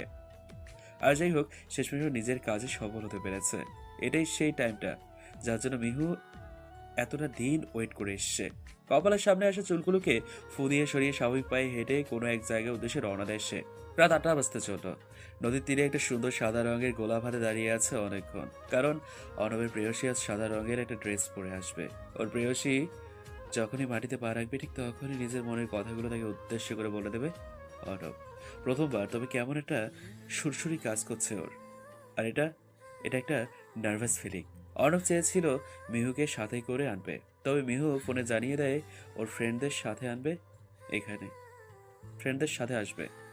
মিহুর ফ্রেন্ডের কথা বলায় আর কথা বাড়ায়নি অর্ণব। তবে এতক্ষণ তো লাগার কথা না, তাই একবার ফোন করলো মিহুর নম্বরে, কিন্তু নম্বরটাও সুইচ অফ বলছে। বারবার ট্রাই করছে অর্ণব, তবুও মিহুর ফোনে কল যাচ্ছে না। অর্ণব এবার অনেকটা দুশ্চিন্তায় পড়ে গেল। ঠিক আছে তো মেয়েটা? কিছুক্ষণ পর একটা আনো নম্বর থেকে অর্ণবের ফোনে কল আসে। কলটার কানে নিতেই অফিস থেকে চেনা একটি মেয়েরই কণ্ঠ ভেসে আসে। Don't worry mister Shaikh Arnab, Mihu is absolutely fine, just wait for 5 minutes, she is on her way.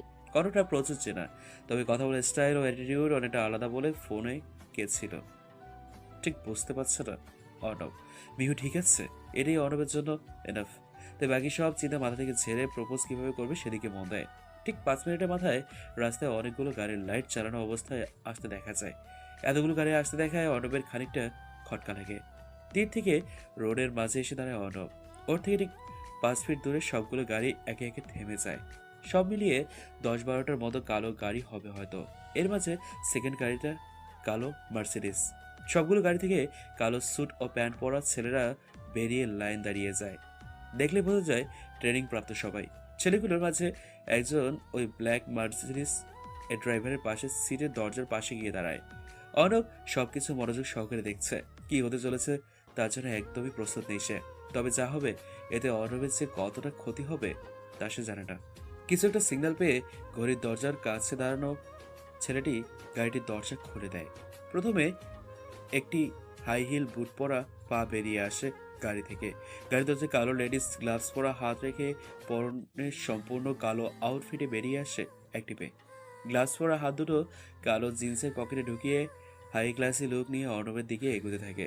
চোখে থাকে কালো সানগ্লাসটি সরিয়ে অর্ণবের চোখের দিকে তাকিয়ে ভ্রু নাচিয়ে একটা ডেভিল হাসি দেয়। যিনি সামনে আছেন তাকে দেখে অর্ণবের চোখ স্বাভাবিক থাকলেও হাত পা কাঁপছে। সে ভাবতে পারেনি এভাবে কেউ তাকে হার মানাবে। যে মেয়েটির সামনে দিয়ে হেঁটে এসছে সে যে মিহু তার মাঝে কোনো সন্দেহ নেই, কিন্তু যে লোকে এসছে সেটা যে অর্ণবের অনেকটা পরিচিত একটা মানুষের। এতদিন পর যে সেই চেহারা আবারও দেখতে পাবে তা আশা করেনি অর্ণব। হাত থেকে সাদা গোলাপটি পড়ে যায় অর্ণবের। মেয়েটি অর্ণবের ঠিক এক হাত ফাঁকাফাঁকি এসে দাঁড়ালো। পকেট থেকে ডান হাত বের করে অর্ণবের দিকে বাড়িয়ে দিল এবং মুখ খুলল। I am not late. 5 minute বলেছিলাম, দেখুন 5 মিনিটের মাঝে আপনার সামনে এসে পড়লাম। বাই দ্য ওয়ে, আমায় এখন কি বলে ডাকলেন? অর্পণা মেহজাবিন ওরফে মিহু, নাকি আয়েশা মেহজাবিন ওরফে অর্নি? অর্ণব এটারই আশঙ্কা করছিল। ওকে দেখেই বুঝেছিল এটা অর্নি। মেয়েটি আবারও বলল, অর্নি নামটা আসল হলেও মিহু নামে ডাকলে আমি মাইন্ড করব না। অ্যাটলিস্ট এতটা দিন এই নামে বাঁচলাম, নামটাকে একটু হলেও তো রেসপেক্ট দিতে হয়, তাই না? মিহু ও অর্নি দুটো নাম নিয়েই অর্ণব কখন থেকে পড়ে আছে। একটা নাম যেটা ও নিজের জীবনে যেতে বেশি পছন্দ করে, আর অন্য নাম একটা নাম যেটা ওর জীবনে বড় শত্রু। ও কি করে বুঝলো না মিহুই অর্নি ছিল? কেন বুঝলো না? সেলফ থেকে বই খাতা সব ফেলে দিল। মিহুর বলা কথাগুলো অর্ণবের কানে বাজছে। অর্ণব জানে না কি করবে, কারণ যাকে মন প্রাণ দিয়ে ভালোবাসলো সেই ওর জাত শত্রু বেরোলো। এই মানুষটিকে অনেকদিন আগেও ভুলে গিয়েছিল। মিহু তো অন্যরকম ছিল, একদমই অন্যরকম। হ্যাঁ, মিহুকে দেখে অর্নির কথা মনে হলেও খুব একটা চিন্তিত ছিল না অর্ণব, কারণ সেই মিহু আর অর্নির মাঝে কথা বলা, হাঁটা চলা, ড্রেসিং সেন্স সবকিছুর মাঝে আকাশ পাতাল তফাৎ। আজকে যাকে দেখেছে অর্ণব সে মিহু হয়েও মিহু নয়, এটা অর্নি, দ্য গ্রেট রিয়েল এস্টেট কোম্পানির মালিক আবরার আনাফ এর একমাত্র মেয়ে সে, আয়েশা মেহজাবিন ওরফে অর্নি, যার বাবার হাজার হাজার কোটি টাকার সম্পত্তি আছে। ব্রিটেনের বেস্ট ভার্সিটিগুলোর মাঝে একটা দ্য অক্সফোর্ড ইউনিভার্সিটিতে অর্নি গ্র্যাজুয়েশন কমপ্লিট করেছে। অর্নি নিজের ইউজ করার জন্য 10-12টার মতো পার্সোনাল কার আছে। বাবা মারা যাওয়ার পর সবকিছু দায়িত্ব অর্নির ও তার চাচা নিয়েছে, যে এতদিন অর্নির বাবা হিসেবে ছিলেন। এত কিছু থাকার পরও কেন সেই ভার্সিটির চক্কর আবার কেটেছে তা না হয় পরে বলি, আগে এদের মামলা সেট করিনি কেমন? সো এখন বলুন আমাকে। উফ, সরি, মিহুকে কেন ডেকেছিলেন? অর্ণব যা বলতে চেয়েছিল তা হয়তো আর বলা হবে না। অর্নি যে ওকে এত বড় শাস্তি দেবে ভাবেনি অর্ণব। অনেকটা ভালোবেসে ফেলেছে মিহুকে। মিহুকে না পেলে হয়তো বাঁচার কোনো মূল্যই নেই তার জীবনে, কিন্তু মিহু তো এখন অর্নির রূপে এসছে, যাকে আজীবনেও ভালোবাসতে পারবে না অর্ণব। অর্ণবের মনে মনে কয়েকটা কথা বাজছে। ঘৃণায় পরিপূর্ণ ছিলাম, এরপরই তোমার স্পর্শ পেলাম। জানতাম না সেই ঘৃণাই ফিরে আসবে। শত্রু ছিলাম তুমি আমি, জানি এখনও তোমার কাছে শত্রুই আছি, কিন্তু এদিকে আমি তোমায় ভালোবেসে মরেছি। অর্নি বলে ওঠে, যে কয়জন ছিল আপনার সাথে হাত মিলিয়ে সব কটাকে টপকে দিয়েছি, আপনাকেও টপকাতাম। পরে দেখলাম যেহেতু আপনি এই গেমের মাস্টার মাইন্ড, সেহেতু আপনাকে একটু অন্যরকম ভাবে মারি, তাই এসব প্ল্যান আর কি। অনেক খোঁজ খবর নিয়ে জানতে পারি দ্য গ্রেট মিস্টার শাহেক অর্ণব ওই ইউনিভার্সিটিতে জয়েন করেছে। সো আমিও আর কি ভেবে চিন্তে সিলেট থেকে সোজা চলে এলাম এখানে। সেদিন বেচারি ইফাত তো আমায় শপিং মলে দেখে চিনেই ফেলেছিল, বাট ব্যাড লাক, বেচারি আমার উপর নজর রাখার আগেই দুনিয়া থেকে বিদায় নিল। না ম্যাম, ও মরেনি, কোমায় রয়েছে। পাশে থাকা ছেলেটি বলে ওঠে, ও ও মরেনি? তাও ভালো, একটা পাপ কমে গেল, তাই না? আচ্ছা বাদ দেই।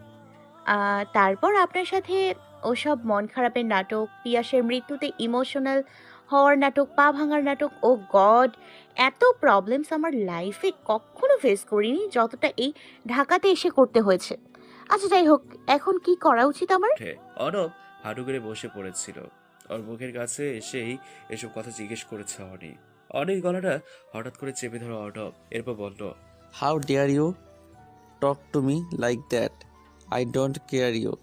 But one thing, I love Mihu. ওকে আমি নিজের করে ছাড়বই। তাতে তোকে রাস্তা থেকে সরাতে চাইলে তাই করব। Mind it.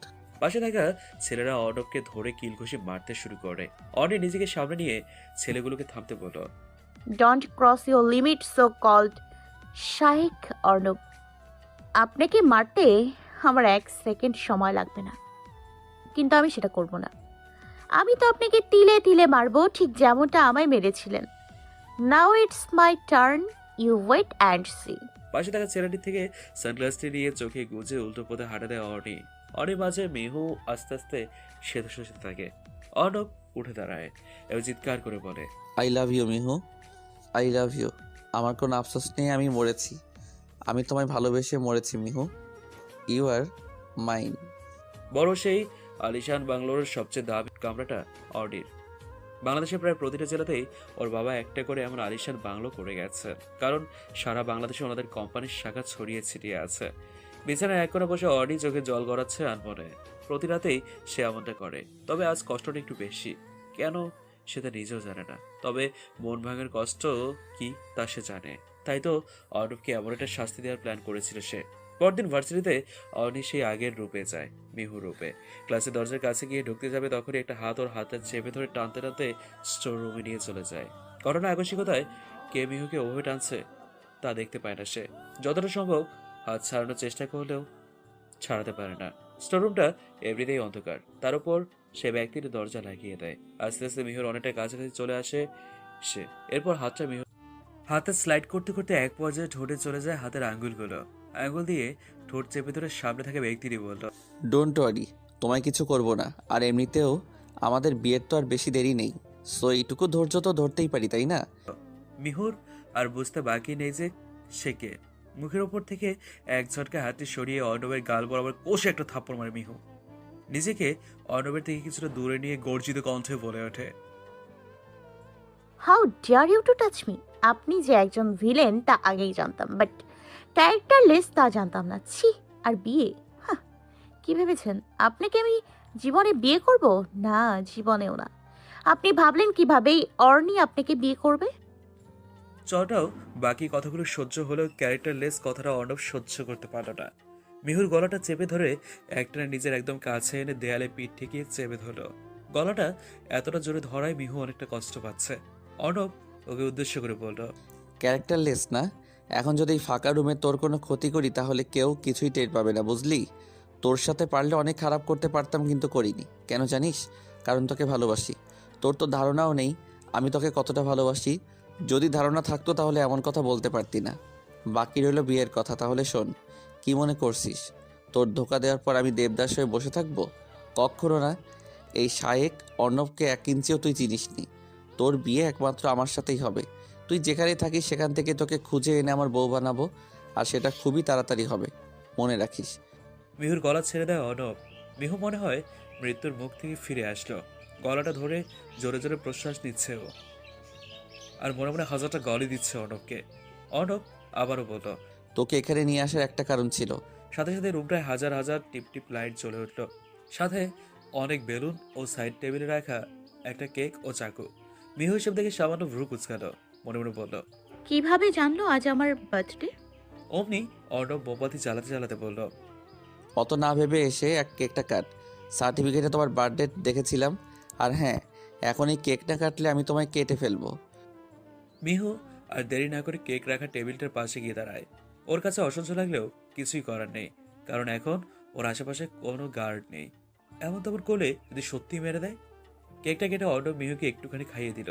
খেতে না চাইলেও অর্ণব জোর করে মুখে পড়ে দিল। এরপর মিহু চলে যেতে চাইলে আবারও অর্ণব ওকে চেপে ধরে ওর ঘাড়ে মুখ গুঁজে দেয়। অর্ণবের এতটা কাছাকাছি এসে মিহুর সমস্ত শরীরে কারেন্টের শক বয়ে যায়। নিজেকে অর্ণবের থেকে দূরে সরাতে চাইলে সে নশা ধরনের কণ্ঠে বলল, তুই কি বুঝতে পারছো না তোমার মাঝে কতটা ডুবে গেছি আমি? এতটা যে সাঁতরে আর কিনারা পাচ্ছি না, তুই কি বুঝবে না? পকেট থেকে একটা ডায়মন্ড পাথরের লকেট ওয়ালের চেইন বের করে মিহুর গলায় পরিয়ে দেয়। মিহুকে বলল, পেছন থেকেই মিহুর মাথায় একটা চুমু এঁকে দেয় অর্ণব। মিহু হালকা চোট পেয়ে তাড়াতাড়ি সেখান থেকে বেরিয়ে যায়। অর্ণব সেখানে নিজ দিক তাকিয়ে দাঁড়িয়ে থাকে। ওর কপালের সামনে আসা অবাধ্য চুলগুলো খেলা করতে থাকে। ওর মনে একটাই ভাবনা, মিউকে পাবেই, তবে ভালোবেসে, জোর করে নয়।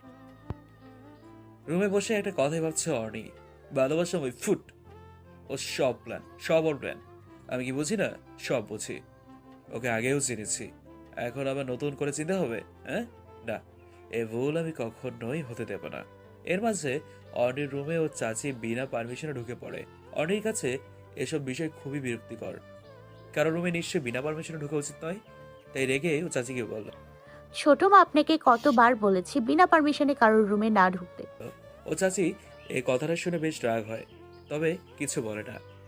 এখন বলুন কেন আসতে হলো? তোর ছোট আপু তোকে ডাকছিল, তাই। অর্নি অন্য কারো কথা বা আদেশ মানলেও ওর ছোট আব্বুকে ভীষণ মানে। উনিও অর্নিকে ছোটবেলা থেকে অনেক ভালোবাসে। অর্নি কথাটি শুনে বলল, ও ঠিক আছে, আপনি যান, আমি 2 মিনিটের ভেতরে আসছি। কিছুক্ষণ পর অর্নি ও ছোট আব্বুর রুমের সামনে গিয়ে দরজায় নক করে। ভেতর থেকে আওয়াজ আসে। দরজা খোলা আছে মামনি, এসো। হাসি মুখে ভিতরে প্রবেশ করে অর্নি বিছানায় চাচার পাশে গিয়ে বসে। সে একটা মুচকি হাসি দিয়ে চাচাকে উদ্দেশ্য করে বলে, আমায় ডেকেছিলেন ছোট আব্বু? একটা জরুরি দরকারে ডেকেছিলাম তোমায়। জরুরি দরকার? কি দরকার? মামনি, তোমায় কিছু কথা বলি। আমার কথায় রাগ করো না। আমার বড় ভাই মানে তোমার আব্বা আমার কাছে তোমার দায়িত্ব রেখে গিয়েছিল। তোমার সব কিছুই আমি দেখি। এখন দেখো তুমি বড় হয়েছো, তোমার গ্রাজুয়েশনও কমপ্লিট করেছো, আর নিজের বিজনেসও সামলাচ্ছ। কিন্তু মামনি, এই সব কিছুর আগে তুমি একটা মেয়ে, আর মেয়েদের সাবালিকা হওয়ার পর পিতার একটি বিশেষ দায়িত্ব থাকে, মেয়ের জন্য ভালো পাত্র খোঁজা। এখন দেখো তোমার জন্য এমনিতে ভালো পাত্রের লাইন লেগে যাবে, কিন্তু তোমার এতে আগে রাজি হওয়া উচিত, তাই না? তাই আমি ভেবেছি আমারও বয়স হয়েছে, ভাইজানের মতো চলে যাওয়ার আগে আমি তোমার বিয়েটা দিতে চাই। অর্নি নিজের চাচার কাছ থেকে শোনা কথাগুলো ততটা খারাপ লাগেনি, তবে বেশ ভালোও লাগেনি। তাই হালকা হেসে চাচার উদ্দেশ্যে বলল, ছোট আব্বু, আমি জানি তুমি আমায় ভালোবাসো, আমার কেয়ার করো। আমি যে বিয়ে করব না কথা সেটা নয়, কথা হলো এটা যে আমি মাত্র গ্রাজুয়েশন কমপ্লিট করলাম, এসব নিয়ে এখনো ভাবিনি আমি। তাই আমার আরও সময় দরকার। তবে হ্যাঁ, আমি তোমার প্রমিস করছি, আমি খুব শীঘ্রই তোমায় নিজেই পাত্র খুঁজতে বলবো, বুঝলে? অর্নির চাচা মেয়ের এমন কথায় মুচকি হেসে দিল। এরপর অর্নির মাথায় হাত বুলিয়ে দিয়ে বলল, আচ্ছা মামনি, তুমি যেটা ভালো বোঝো। ঘুমোতে যাবে ঠিক এমন সময় অর্নির ফোনে একটা মেসেজ আসলো। একটু বেলকনিতে আসলে মন্দ হতো না। ফোনটা বিছানায় ছুড়ে দিয়ে গিয়ে ব্যালকনিতে গিয়ে অনেকটা রাগী ভাব নিয়ে দাঁড়ায় ও দেখে বাড়ির দেয়ালের ওপাশে গাড়ির সাথে হেলান দিয়ে সাদা টি শার্ট ও লাল 3/4 প্যান্ট হাতে হাত গুজে অর্ণব দাঁড়িয়ে আছে। অর্ণির সাথে যোগাযোগী হতেই অর্ণব একটা চোখ মারে, পকেট থেকে ফোনটা বের করে কল দেয় অর্ণিকে। ও কল ধরলে বলল, ওড়না ছাড়া বেশ ভালো মানায় তো তোমায়। এত রাতে অর্ণবকে এই অবস্থায় বাড়ির সামনে দেখে অর্ণি অবাকের শীর্ষে। ওর কাছে এটা একদম ক্লিয়ার, এই ব্যাটা নিশ্চয়ই পাগল হয়ে গেছে। পকেট থেকে ফোনটা বের করে অর্ণিকে কল দেয় অর্ণব। ও কল ধরলে বলেই একটা চোখ মারে অর্ণব। নিজের দিকে ভালো করে তাকিয়ে দেখে আসলেই তো ওড়না নেই। অবশ্য অর্ণির ক্ষেত্রে ঠিকই ছিল, ঘুমোতে যাওয়ার সময় ওড়না খুব একটা পড়ে না। অর্ণবের এমন কথায় কান দিয়ে ধোয়া বেরোতে থাকে ওর। তাড়াতাড়ি রুমে ঢুকে ব্যালকনির দরজাটা বন্ধ করে দেয় অর্ণি। কানে ফোন রয়েছে এবং অর্ণব বলছে, লজ্জা পেলে নাকি? দেখো, এখনই যদি এত লজ্জা পাও তবে বিয়ের পর বাকি জীবন তো পড়েই আছে, তখন কি ঘাস কাটবে? অর্ণবের বলা কথাগুলো সহ্য হচ্ছে না, তাই বলে ওঠে, দেখুন, এসব কি শুরু করেছেন বলুন তো? নাকি মরতে চান? যদি ইচ্ছে থাকে বলুন, আমি এক্ষুনি আপনাকে শ্যুট করব। কি যে বলো না, মরা মানুষকে কি আর দ্বিতীয়বার মরতে হয়? আমি তো সে কবেই মরেছি। যেদিন তোমায় ভালোবেসেছি ঠিক সেদিন থেকেই তোমায় ভালোবেসে মরেছি। What rubbish! দেখো, তুমি মানো আর না মানো, এটা শিওর যে তোমার ফিউচার হাজবেন্ড আমিই হব। সো আমায় এভাবে ইগনোর না করে একটু ভালোবাসো, এতে পরে গিয়ে তোমারই ভালো হবে। অর্ণি রেগে ফোনটা কেটে দেয়। ব্যালকনির দরজাটা কাচের হয়ে অর্ণি একবার উকি দেয়। অমনি অর্ণব হাত নাড়িয়ে হাই দেয়। সাথে সাথে অর্ণি গিয়ে বিছানায় বসে পড়ে। ওর মনে এখন কেমন যেন একটা অদ্ভুত আবেগ কাজ করছে। ম্যাম, আপনাকে বলেছিলাম না এসব কিছুর সাথে আরো একজন জড়িত আছে। অফিসে নিজের ক্যাবিনে দাঁড়িয়ে ফাইল ঘাটছিল অর্ণি। তখন ওর পার্সোনাল স্টাফ হাবাতে হাবাতে এসে বলল কথাটি শুনে অর্ণির কপাল কিঞ্চিত পরিমাণ কুঁচকে গেল। ফাইলটা স্বাভাবিকভাবে বন্ধ করে টেবিলে রাখলো। এরপর টেবিলের উপর রাখা পেপার ওয়েট হাতে নিয়ে ঘোরাতে ঘোরাতে গিয়ে চেয়ারে বসলো। স্টাফের হাঁপানো দেখে সামনে রাখা পানি ভর্তি গ্লাসটা তার দিকে এগিয়ে দিল অর্নি। ওই স্টাফ একবার অর্নির দিকে ও একবার গ্লাসের দিকে চেয়ে ছো মেরে গ্লাসটি তুলে নিল। এরপর গ্লাসে থাকা সবটুকু পানি সেকেন্ডের মাঝেই সাবার করে দিল। পানি খাওয়ার ধরন দেখে মনে হলো এবার অনেক শান্ত গলায় জিজ্ঞেস করলো, নাও লেট মি, সকালের খাবার খেয়েছেন? সামনে থাকা স্টাফ কথাটি শুনে বেশ অবাক হয়, কেননা জরুরি খবরটি না শুনে ম্যাডাম এমন প্রশ্ন কেন করলেন। হ্যাঁ, কথাটি মাথায় ঘুরপাক খেলেও বেশ বুঝে উঠতে পারে না সে। জি ম্যাম, খেয়েছি। কি খেয়েছেন?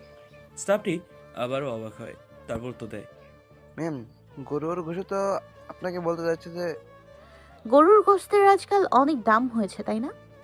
সে স্টাফ ভাবে হয়তো ম্যামের কিছু হয়েছে, নইলে এমন আবল তাবল প্রশ্ন কেন করবেন। জি ম্যাম, কিন্তু আচ্ছা ঠিক আছে, আপনি এখন যান। যদি দরকার পড়ে আমি আপনাকে ডেকে নিব। উনি চলে যাওয়ার পর অর্নি হাতে থাকা পেপার ওইটা জানালা দিয়ে বাইরে ছুঁড়ে মারে। কাহিনীতে নতুন করে কে এলো এটা সে জানে না, তবে সে যেই আসুক নিশ্চয়ই সে পুরাতন কোনো মানুষ বলে অর্নির ধারণা। চেয়ার ছেড়ে উঠে সেলফ থেকে একটা নতুন ডায়েরি বের করে তার থেকে একটা কাগজ ছিঁড়ে নিয়ে বাকি সবগুলো পৃষ্ঠা সহ ডায়েরিটা পুড়িয়ে দেয়। এটা ওর বাবার গিফট করা লাস্ট ডায়েরি ছিল, সবচেয়ে প্রিয় বললে ভুল হবে না। অর্নির ব্যাপারে একটা কথা যে সে নিজের সবচেয়ে প্রিয় জিনিসপত্রগুলো নষ্ট করে ফেলতে প্রচণ্ড ভালোবাসে, তাই এই প্রিয় ডায়েরিটাও পুড়িয়ে দেওয়া খুবই নর্মাল ব্যাপার তার কাছে। ওর কথা, কখনো কখনো নিজের সবচেয়ে কিছু প্রিয় জিনিস নিজের কাছ থেকে আলাদা করে দিতে হয়, নইলে সেটাতে পরে পছন্দ হলেও ফেলতে খুব কষ্ট হয়। ক্লাসে অনেকটা গ্যাঞ্জাম হচ্ছে, সেটা অবশ্য মিহু ঘটিয়েছে। আপনাদের বলে রাখি, ভার্সিটিতে থাকলে সেটা অর্নি হলেও মিহুর ক্যারেক্টার দেখা যাবে, ভার্সিটি বাদে সে শুধুই অর্নি। মিহু ক্লাসে এসে জুড়ে দিয়েছে, অনেক তো হলো ক্লাস, এখন কোথাও গিয়ে ঘুরে আসা যাক, নইলে আমরা তো পাগল হয়ে যাব। নাকি কি বলিস তোরা? বাকিরা সম্মতি দিলেও মিহুর কথাটিতে চৈতি, তিথি ও বিপুলের অনেকটা খারাপ লাগে। ওর ভাবতে পারছে না পিয়াসের মৃত্যুর কয়েকটা দিন পর মিহু এতটা চেঞ্জ হয়ে যাবে। ওরা একদিন একটা নতুন মিহুকে আবিষ্কার করেছে। মিহু ওদের দিকে তাকিয়ে রেখে ওরা মিহুর দিকে কেমনভাবে তাকিয়ে আছে। মিহু বিষয়টি বুঝতে পারে, ওদের কাছে গিয়ে বসে চৈতির হাত ধরে হালকা সুরে বলল, আমায় তোরা ভুল বুঝিস না, আমি খুব ভালো করে বুঝতে পারছি তোরা কি নিয়ে ভাবছিস, কিন্তু দেখ এমনটা কি তোরা আজীবনই মুখ গোমরা করে থাকবি? পিয়াস তো চলে গেছে, কিন্তু ওর স্মৃতি রেখে গেছে।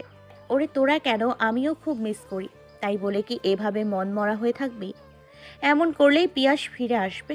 হয়তো তোদের এভাবে থাকায়ও অনেক কষ্ট পাচ্ছে, তাই তোদের কাছে হাত জোর করে বলছি, প্লিজ আর মন মরা হয়ে থাকিস না। আর তোদের জন্যই এই প্ল্যানটা আমার করা, প্লিজ। ওরা কাদো কাদো চোখে মিহুর দিকে তাকিয়ে আছে। মিহু কিছু না বলে ওদের তিনজনকে একসাথে জড়িয়ে ধরে, ওরাও চাপটে ধরে মিহুকে।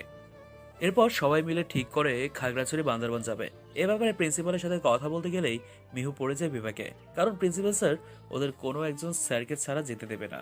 ওদিকে ক্লাসের মেয়ে স্টুডেন্টগুলো অর্ণব স্যারকে ছাড়া যাবে না, ছেলে স্টুডেন্টগুলো এক্ষেত্রে রাজি। ওদের একটাই কথা, ভার্সিটির অন্যান্য টিচারদের চেয়ে অর্ণব স্যার ওয়ালটু সহ পুরো বাংলাদেশ বেশি ঘুরেছেন, তাই এসব বিষয়ে ওনার অভিজ্ঞতা বেশি। আর যাই হোক, অর্ণব স্যার যাবেই। তাই শেষমেশ ক্লাসমেটদের কথা ভেবে মিহু রাজি হয়ে যায়, কারণ অর্ণবের যাওয়াও আর আটকাতে পারবে না।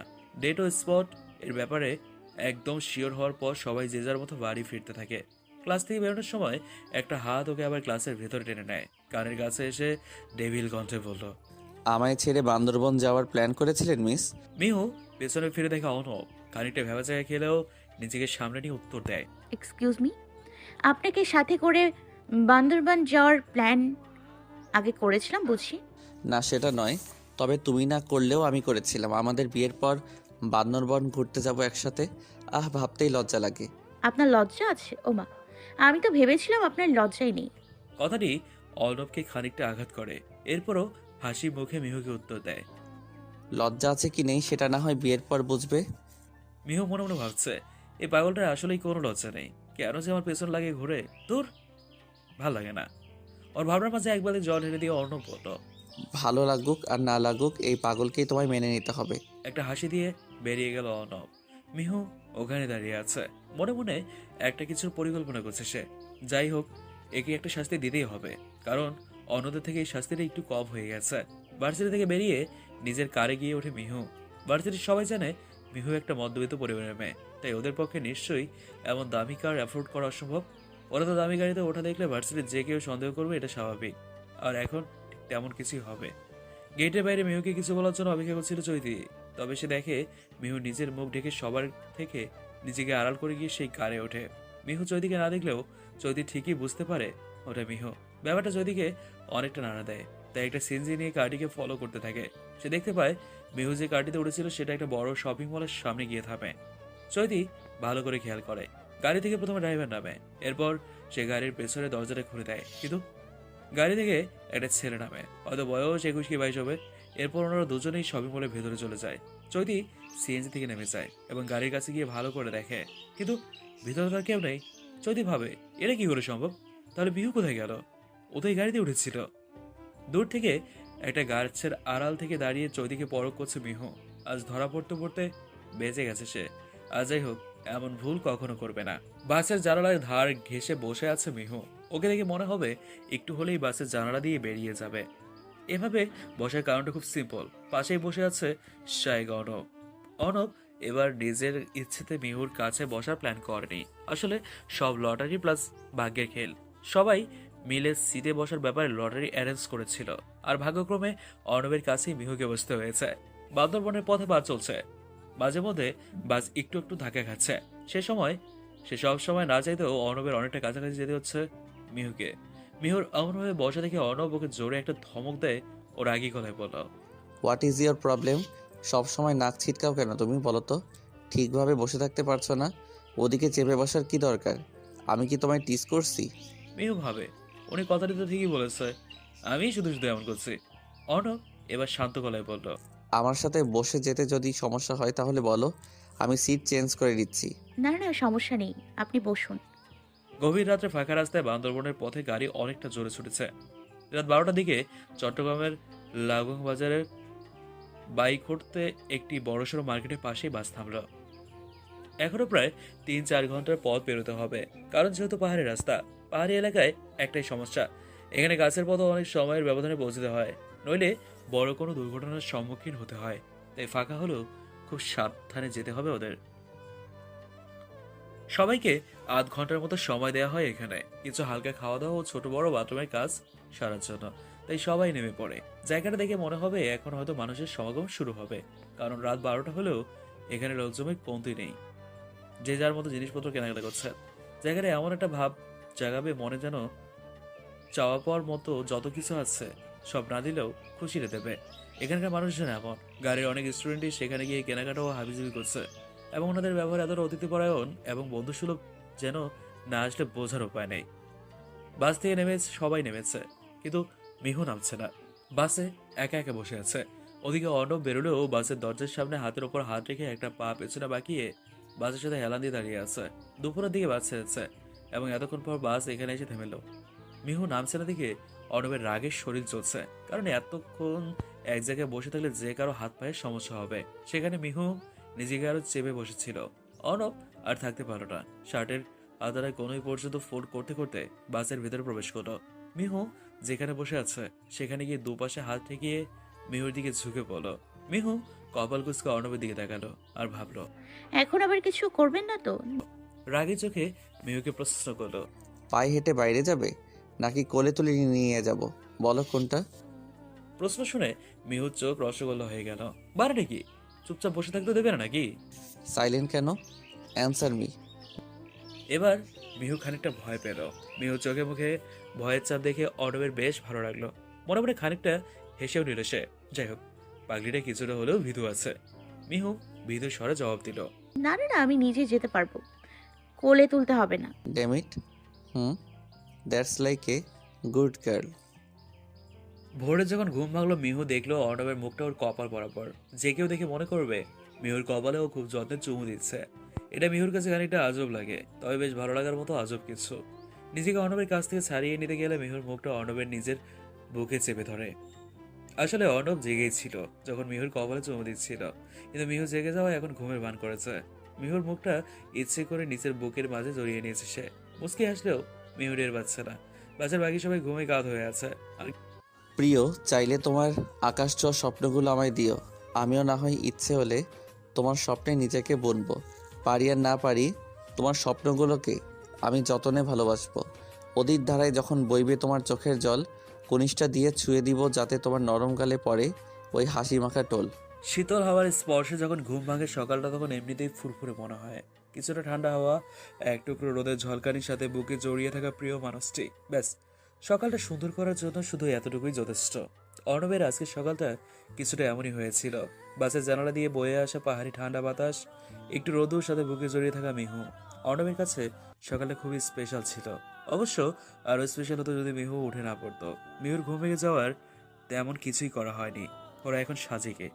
এখানে থাকার জন্য হিমালয়ের রিসোর্টে সবার জন্য রুম বুক করা হয়েছিল। ওরা সবাই এখন রিসোর্টের সামনে দাঁড়িয়ে আছে। রিসোর্টটা দোতলা টাইপের দেখতে, কারণ নিচের প্রায় পুরোটা অংশ বাঁশ দিয়ে উঁচু করে তৈরি করা। যারা নতুন যাবে এখানে তাদের কাছে ব্যাপারটা রোমাঞ্চকর হতে পারে। রিসোর্টের সামনেই পাহাড়ে ঘেরা একটা সুবিশাল দৃশ্য, যা দেখে যে কারো মন ভালো হয়ে যাবে। মনে হবে যেন আকাশকে ছোঁয়ার সুযোগ এখান থেকেই পাওয়া যায়। সবাই প্রচুর ব্যাকুল ঘুরতে যাওয়ার জন্য। তবে অর্ণব সবাইকে পই পই করে বারণ করে দিয়েছে। এত দূর জার্নি করে আসা হয়েছে, তাই আগে খাওয়া দাওয়া করে রেস্ট নিতে হবে, তারপর বাকি সবকিছু। যে যার রুমে রেস্ট নিতে চলে যায়। এদিকে মিহু আরেক ঝামেলায়। ওর যে রুমটা, তার রুমের পাশের রুমেই দরজার সামনে দাঁড়িয়ে আছে অর্ণব। কার সাথে যেন ফোনে কথা বলছে। মিহুর বোঝা শেষ যে ওর পাশের রুমটা এই ব্যাটার নিজের জন্য ঠিক করেছে। ফোনে কথা বলা শেষ হলে অর্ণব মিহুর দরজার দিকে তাকায়। দেখে মিহু অদ্ভুত দৃষ্টিতে তাকিয়ে আছে তার দিকে। ওর তাকানোতে বিরক্তির ছাপ। অর্ণবের বুঝতে দেরি লাগে না যে কেন মিহু ওভাবে তাকিয়ে আছে। একটু পর সে মিহুর দরজার পাশ ঘেঁষে এসে দাঁড়ায়। কাঠের দেয়ালে হাতে তালু চেপে ধরে রেখে, চোখ কিঞ্চিত ছোট করে রেখে মিহুর দিকে তাকায়। চিন্তার কোনো কারণ নেই, ওটা চৈতি ও তিথির রুম। নিশ্চয়ই ডাবল বেডওয়ালা কোনো রুম। এখনই নিজের জন্য বুক করব না। আগে তোমাকে বিয়ে করি, দেন ডাবল বেড আছে এমন কোনো রুম বুক করব সাজেক এসে। কি বলো? মিহু এদের খানিক লজ্জা পায়, আবার অবাক হয়। উনি কিভাবে জানলেন যে এ বিষয় নিয়ে ভাবছি? অত ভেবো না, মাথা খারাপ হয়ে যাবে। বলেছিলাম না, আলাদা সংযোগ আছে একটা।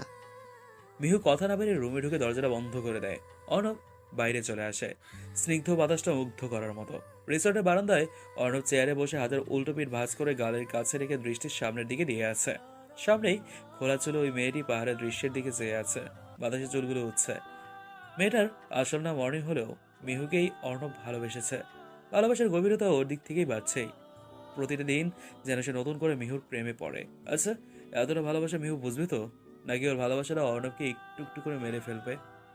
পাহাড়ের মধ্যে দিয়ে হাঁটছে সবাই। সবার সামনে অর্ণব ও তার পেছন পেছন সব স্টুডেন্টসরা। ওদের গন্তব্য সাজেকের কংলাক ঝর্ণা। অনেকক্ষণ হয়ে গেল, সবাই প্রায় হাঁটতে হাঁটতে ক্লান্ত হয়ে গেছে। ঝর্ণায় যাওয়ার রাস্তাটা অনেকটা জঙ্গলে ঘেরা ও উঁচু নিচু। একজন স্থানীয় লোক ওদের সবাইকে দিক নির্দেশনা দেওয়ার জন্য রয়েছেন। এরই মাঝে তিথি চিৎকার দিয়ে উঠল। রাস্তাটা অনেকটা পিচ্ছিল হওয়ায় হাঁটতে অসুবিধা হচ্ছিল সবারই, কিন্তু তিথি একেবারে পা মুচকে বসে আছে। অর্ণব তাড়াতাড়ি করে তিথির কাছে গিয়ে বসল। এরপর ওর পা নিজের হাঁটুর উপর রাখলো। এমনটা হওয়ার সম্ভাবনা আছে অর্ণব জানতো, তাই সাথে করে ফার্স্ট এড বক্স নিয়ে এসেছিল। তিথির পা ভালো করে হাত দিয়ে দেখে নিল। তিথি তো অর্ণবের এমন কাজে মুগ্ধ। শীতল চোখে অর্ণবের দিকে তাকিয়ে আছে সে। অর্ণব অতি যত্ন সহকারে তিথির পা ব্যান্ডেজ করে দিল। ওদিকে অর্ণবের এমন করায় একজন রাগে ফুঁসে উঠেছে। হাতে থাকা লাঠিটা দিয়ে মাটির উপর বারবার আঘাত করছে। ওর মনে হচ্ছে অর্ণবের এত আদিক্ষেতা করার কি প্রয়োজন? ব্যথা কি ওনার লেগেছে? আমারই তো ফ্রেন্ড, আমিও তো কাজটা করতে পারতাম। দরদ দেখাচ্ছে। ওভাবে পা ধরে রাখার কি আছে? উপর উপর দিয়ে কাজটা করলেও তো পারতো। ধুর। আবার তৎক্ষণাৎ ভাবে, আরে আমি কি পাগল হলাম নাকি? যা করে করুক, আমার কি? মুখ অন্যদিকে ঘুরিয়ে দিদিকে নিয়ে এগোনো মুশকিল হবে, তাই অর্ণব সবাইকে এগোতে করে নিজে দিদিকে সাথে করে রিসোর্টের উদ্দেশ্যে রওনা দিল। এতে মিহু দিদিকে কন্ট্রোল করতে পারল না, চোখ বন্ধ করে চিৎকার দিয়ে বলে উঠল। আরে থামুন। শুনে সবাই মিহুর দিকে চোখ করে তাকিয়ে আছে। মিহু চোখ খুলে সবাইকে দেখে আমতা আমতা করে বলল, বলছিলাম যে আমিও আপনাদের সাথে যাব স্যার। তিথির এই অবস্থা দেখে অর্ণবের মনে হলো মিহুরও সাথে যাওয়া উচিত, তাই ওর সাথে সম্মতি দিয়ে নিজের সাথে নিল। তিথিকে রিসোর্টে পৌঁছে দিয়ে অর্ণব ও মিহু আবারও রওনা দিল কংলাক ঝর্ণার উদ্দেশ্যে। অর্ণব একটা জিনিস খেয়াল করেছে, রিসোর্টে তিথিকে পৌঁছে দেওয়ার পর যখন পা আবার ব্যান্ডেজ করিয়ে দিল, তখন মিহুর চেহারার দিকে তাকানো যাচ্ছিল না। কেমন একটা রাগী ভাব নিয়ে অন্যদিকে তাকিয়েছিল। রাগের কারণটা অর্ণবের বুঝতে দেরি হয়নি। হাঁটতে হাঁটতে অর্ণব বলল, তিথির পায়ে খুব ভালোভাবে লেগেছে, খারাপই লাগছে। আপনার তো আবার ফেরত আসা উচিত হয়নি। যান না, রিসোর্টে ফিরে যান। যত সব। কথাগুলো ফিসফিস করে বললেও অর্ণবের কানে পড়ছে। অর্ণব মিহুর এমন কথায় হাসবে না কাঁদবে বুঝতে পারছে না, তবে এই মুহূর্তে হাসাটাই বেটার অপশন হবে বলে হো হো করে হেসে দেয়। অর্ণবের হাসি দেখে মিহু বোকার মতো দাঁড়িয়ে থাকে, চোখ ছোট ছোট করে প্রশ্ন করে, হাসছেন কেন? কোনো জোকস শুনলেন নাকি? না তা নয়, তবে জোকসের চেয়ে কমও নয়। ও, তা কি শুনলেন? আমিও একটু শুনি। অর্ণব ইচ্ছে করে একটু কড়া গলায় উত্তর দেয়, সব কথা শুনতে হবে না, হাঁটায় মনোযোগ দাও, নইলে তিথির মতো পা মচকে বসে থাকবে। মিহু মনে মনে ভাবছে, আবার তিথি এই ঘুরতে এসছে নাকি তিথির যত্ন নিতে এসছে? ধ্যাত। কিছুটা অভিমান করে মিহু চুপচাপ হয়ে গেল। অর্ণব তো মুচকি হেসেই চলেছে। আর যাই হোক, যেহেতু জেলাস ফিল করেছে সেহেতু আস্তে আস্তে এগোচ্ছে ব্যাপারটা। অর্ণব এর আগে অনেকবার এখানে এসছে, তাই ঝর্ণায় যাওয়ার পথটা হচ্ছে না, তাই বেশি সময় লাগলো না ওদের দুজনের কংলাক ঝর্ণায় পৌঁছাতে। সবাই সেখানে বসে নিজেদের মতো এনজয় করছে, কেউ ছবি তুলছে, কেউ গোসল করছে, আর কয়েকজন মিলে কিছু খেলছে। অর্ণব একটা সাদা শার্ট ও মিষ্টি কালার 3/4 প্যান্ট পরে এসছে। সেও গিয়ে স্টুডেন্টদের সাথে যোগ দেয়। ঝর্ণার পানি শার্টে পড়তে পুরো ভিজে গিয়ে অর্ণবের ফর্সা বুক ও পিঠ দেখা যায়। মিহু হাঁ করে তাকিয়ে আছে, দেখে মনে হবে অর্ণব জিম করে রোজ, কারণ সে একদমই ফিট। অর্ণব ওর দিকে তাকাতে দু চোখের ভ্রু নাচিয়ে কেউ জিজ্ঞেস করে, সাথে সাথে মিহু চোখ সরিয়ে নেয়। ব্যাপারটা মিহুকে অনেকটা লজ্জা দেয়। ভালোবাসতে রাজি, তবে মরতে নয়। তাহলে ভালো কিভাবে বাসলে? আমি ভালোবাসি কারণ তোমার ভালোবাসায় আমি মরতে পারবো। তুমিও পারবে যদি সত্যি ভালোবেসে থাকো। অপেক্ষা করো প্রেয়সী, এখনো যে অনেক দেরি। রাতে সবাই একসাথে খাওয়া দাওয়া করে শেষ করে যে যার রুমে চলে যায়। মিহু নিজের খাওয়া দাওয়া শেষ করে চলে আসে, কিন্তু অর্ণব বাইরে ডুবে যায়। চাঁদরা আকাশ দেখতে যে তার অনেক ভালো লাগে, তাই এই মুহূর্তটাও মিস করতে চায় না সে। রুমে ফেরার পথে মিহু অর্ণবের রুমের সামনে এসে থেমে যায়। একটু ইচ্ছে হচ্ছে ওর অর্ণবের রুমে ঢোকার, তাই দরজাটা একটু ফাঁক করে ভেতরে উকি দেয়। ঠিক তখনই পেছন থেকে একজন খুক খুক করে কেঁচে ওঠে। মিহু থতমত খেয়ে দরজা বন্ধ করে পেছনে তাকায়, দেখে তিথির সন্দেহের দৃষ্টি তাকিয়ে আছে। কিরে, স্যারের রুমে তুই কি করছিস? তিথির এমন প্রশ্ন শুনে চোখ উল্টাতে থাকে, মনে মনেই নিজেকে গালি দেয় সে। কিছু না ভেবে উত্তর দেয়, আগে বল তুই এখানে কি করছিস? কি করছি মানে কি? রুমে যাচ্ছি। ও, ও তা তোর পা ঠিক হয়ে গেছে? হ্যাঁ রে, ভালো তো হবেই। স্যার নিজে এসে পায়ে মেডিসিন লাগিয়ে দিয়ে গেছিল আরও 2বার। আমি কত না করলাম, তাও লাগিয়ে দিয়ে গেল। ইস রে, আমি তো ওনার প্রেমে পড়ে গেছি মনে হয়। মিহু কথাটি শুনে চিৎকার দিয়ে বলল, কি? তিথি চমকে ওঠে, কিরে চিৎকার দিলে যে? দিব না তো কি? হ্যাঁ, কি শুরু করেছিস? স্যারের প্রেমে কেউ পড়ে?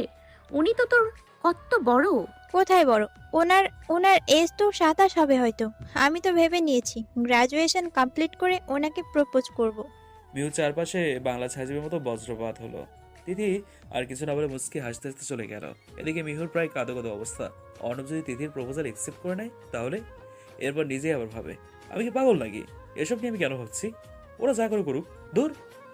আমি আমার নতুন প্ল্যানে মনোযোগ দেই। রুমে গিয়ে মোবাইলটা নিয়ে নিজের পার্সোনাল গার্ডের কাছে ফোন করে, হ্যালো, ইয়েস ম্যাম, বলুন। আপনাকে যে কাজটা করতে বলেছিলাম সেটা করেছেন? ম্যাম, কাজটা হয়ে গেছে। আপনার কথা মতো কাল ওর সময় মতো ঠিক জায়গায় পৌঁছে যাবে। ওকে ফাইন, কোনো ভুল যেন না হয়। ওকে, আমি যত তাড়াতাড়ি সম্ভব এখান থেকে ফিরে আসবো। কালও চলে আসার সম্ভাবনা আছে। Okay ma'am. Listen, one more thing. ছোট আপু কেমন আছে? ম্যাম, উনি ভালো আছেন। আপনার কথা মতো ওনাকে বলেছি আপনি দুবাই আসেন। গুড। ফোনটা কেটে দিয়ে বিছানায় শুয়ে পড়ে মিহু। শান্তির ঘুম কখনো ঘুমায়নি সে। সবসময় একটা কষ্ট চেপে রেখেছে নিজের মাঝে, আজও সেই কষ্টটা আছে। তবে এখনকার হাওয়ায় আলাদা জাদু আছে। এখানে আসার পর থেকে কেমন যেন অনেক হালকা লাগছে ওর নিজেকে। আর যাই হোক, শান্তির ঘুম হবে হয়তো। মিহু শান্তির ঘুম ঘুমালেও একজোড়া চোখ এখনো জেগে। সে চোখ দুটো চায় মিহু ঘুমোক, তবে জীবনের মতো। কিন্তু আজ পর্যন্ত সে এই কাজে সফল হতে পারেনি। অনেক চেষ্টা করেও কিছুই করতে পারেনি শুধু একজনের জন্য, আর সে হলো মিহুর পার্সোনাল গার্ড শাফিন। সে প্রচন্ড চালাক। মিহুর জীবনে ঘটে যাওয়ার সকল কিছু সে জানে। মিহুর ক্যারেক্টারটির ব্যাপারে সবকিছু সে জানে।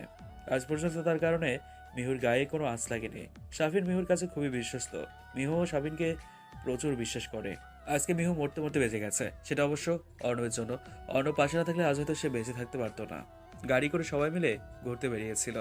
রাস্তার ধারে গাড়ি পার্ক করে সবাই বেরিয়ে পড়ে। তবে গাড়ির দরজার ভেতর মিহুর জামা আটকে লক হয়ে যায়। ধীরে সুস্থেই জামাটা সে সারাচ্ছিল। একটু পর দেখতে পায় দূর থেকে একটা কালো গাড়ি অনেক স্পিডে আঁকাবাঁকা করে চলে আসছে। মিহুর শত্রুর অভাব নেই। ওর কেন যেন মনে হচ্ছে এই গাড়িটা ওর দিকে আসছে। জামাটা টেনে ছেড়ে ফেলতে চাইছে, তবে পাচ্ছে না। গাড়িটা আরও কাছে চলে আসছে। মিহুর মনে হচ্ছে কোনোভাবে আজকে সে নাও বাঁচতে পারে।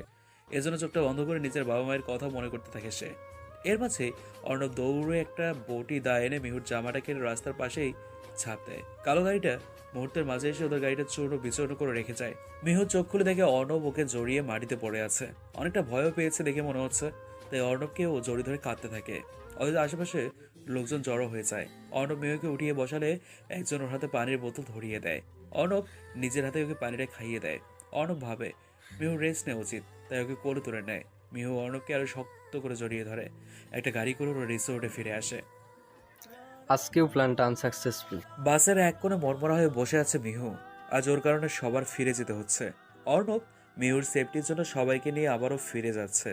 অর্ণব খুব ভালো করে জানে আজ যে অ্যাক্সিডেন্টটা ঘটেছে তার সম্পূর্ণ অর্ণিকে ঘিরে, তাই আর কোনো রিস্ক না নিয়ে ফিরে যাওয়াটাই শ্রেয় বলে মনে হচ্ছে অর্ণবের।